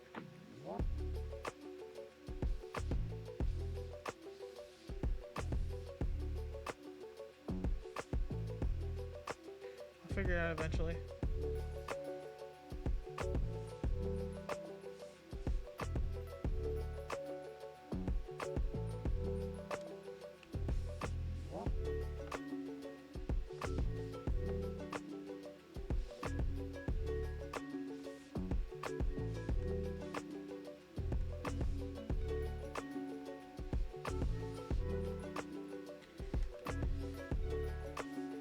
Almost banana yellow.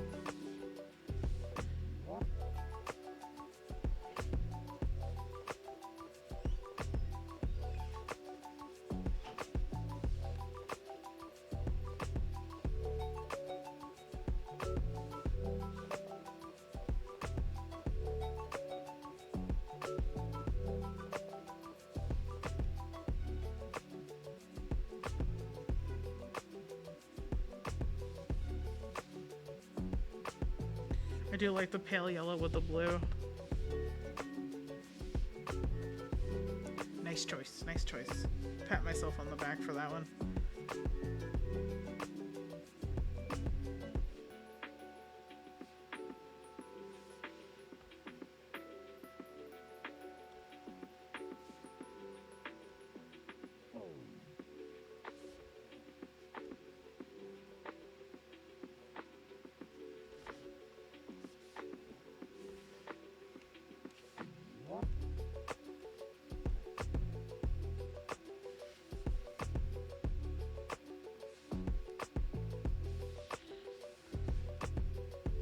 Aha, there's the mistake.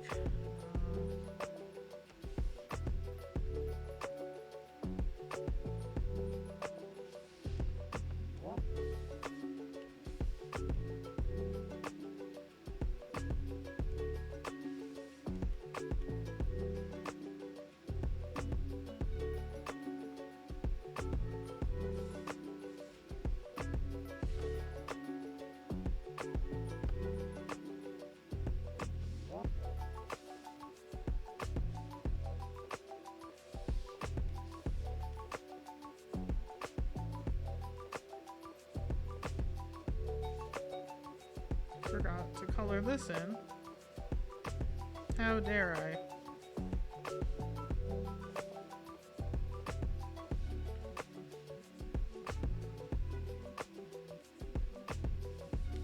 Okay, so that's kind of the color palette.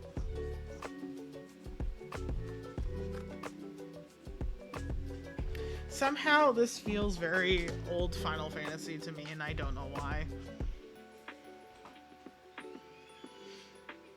Why do you make you a clipping layer? Make you a clipping layer, bud. Make you a clipping layer. And then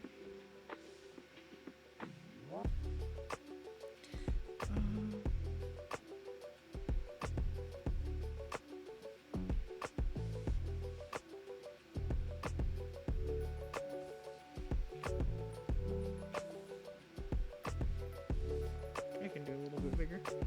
We can do a little bit bigger. It's not huge. It might be too dark though.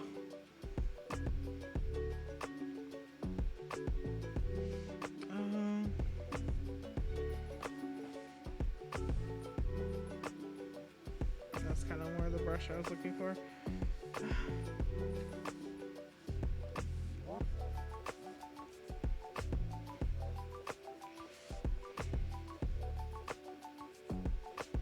That's probably better. I also can do lighter because it's such a light sketch here.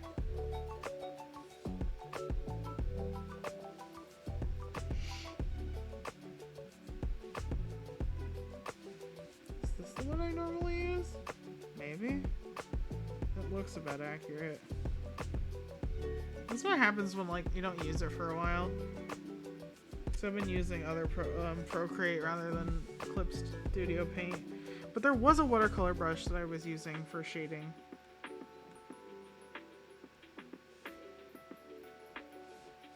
Just can't remember what it was.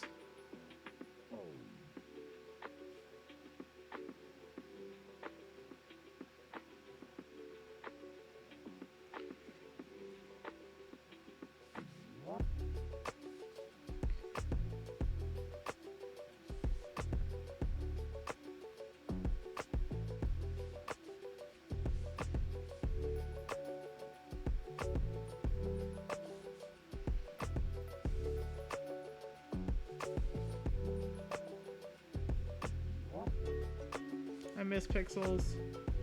I'm gonna fix that.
It's so believe it or not, the music is only a minute and 14 seconds track time, but I've been playing it on repeat this whole time.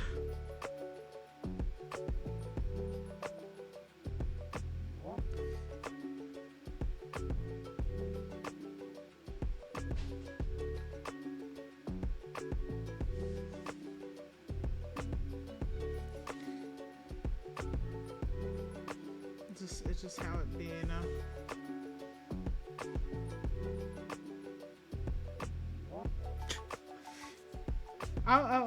I'm pretty much gonna wrap up stream, I think, because I'm getting tired, and it's kind of sad. It's kind of sad. I enjoyed my drawing stream today. You know.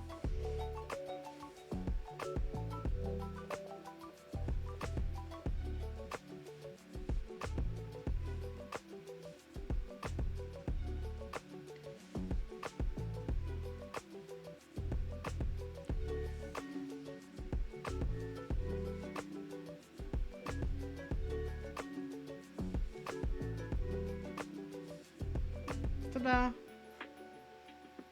He's so pretty. He's so pretty. So now this.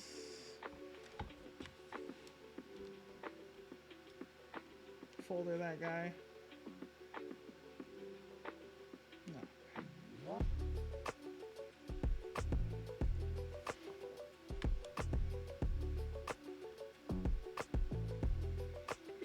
There we go.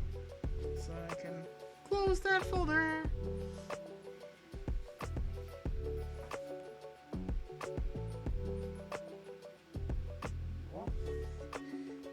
Thanks. I just doodled random shit based off tree. Many much tree. And boy. Actor boy.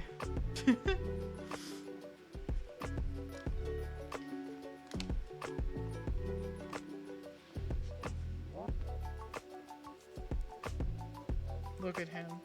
So pretty. This guy looking like a fucking Daft Punk video with the blue skin. But I like it. I enjoy it. Anyway. Oh wait, I forgot to put my art title on. How silly.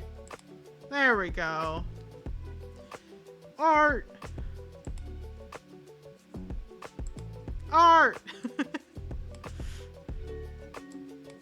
I knew I forgot something. It's alright. So, I am kind of sleepy. So, we're gonna call it. Sorry, I'm making myself go in and out of focus here. Thank you so much for stopping by, taking a look, taking a peek. Listen to me ramble for 2 hours, almost. Not quite, because when I started to get tired, I stopped talking again. But anyway, thank you guys so much for joining me on my little art stream. I hope you had a good time listening. I said that already, but I'm gonna say it again because you got me talking and I didn't fucking stop. It's like I just never give up, never stop talking. But I do hope that it brought some joy to your day. You learned about some stuff about my story and why I'm super intense. Even though I seem super mellow on the outside. If you ever hear me talk about my OCs, it's all over for you. You will know nothing else but my fantasy universe and how I've constructed entire civilizations and pantheons of gods. based on some trees I saw in the forest. Well, anyway, I will catch you guys later. And if you don't know what's coming up next, well, let me tell you. Thursday, we're going to be playing Ender Magnolia for the first time. I finished Ender Lilies a couple months ago, and you can check out those VODs on my YouTube channel, which is also I Got Out of the Trash. I also believe I have a link in my Twitch panels for you guys to click on over and check it out. Ender Magnolia is technically the sequel. From what I saw, it doesn't have Lily in it anymore, so I'm very interested in seeing what our new main character, I think her name was Iris? No, I think it's Violet. Lilac? It's something of the name is purple. Like the name is a purple flower that I remember. But we'll join our new protagonist and see what she has, in store for us on Thursday at 7 p.m. EST. Until then, you remember this is a trash can, not a trash can community, and I can and will talk your ear off about lore about my universe. You cannot stop me. You will not stop me. I am an unstoppable force of nature. On another note, remember to keep it trashy and keep it classy, because if it's garbage, well then, that's just no good, now is it? Until next time, guys, have a good night. or good morning, good afternoon, wherever you are in the universe, whatever time of day, if there's a time of day where you live. And I will catch you later, Space Cowboys. Yeah. Yeah, that's right. That's right. I'm waiting for them Space Cowboys. Can't wait for Boot Hill to come out and Honkai Star Rail. Anyway, see you later, guys. Bye-bye. Oh my god, where's my mouse? Where's my mouse? Oh, sorry. There it is.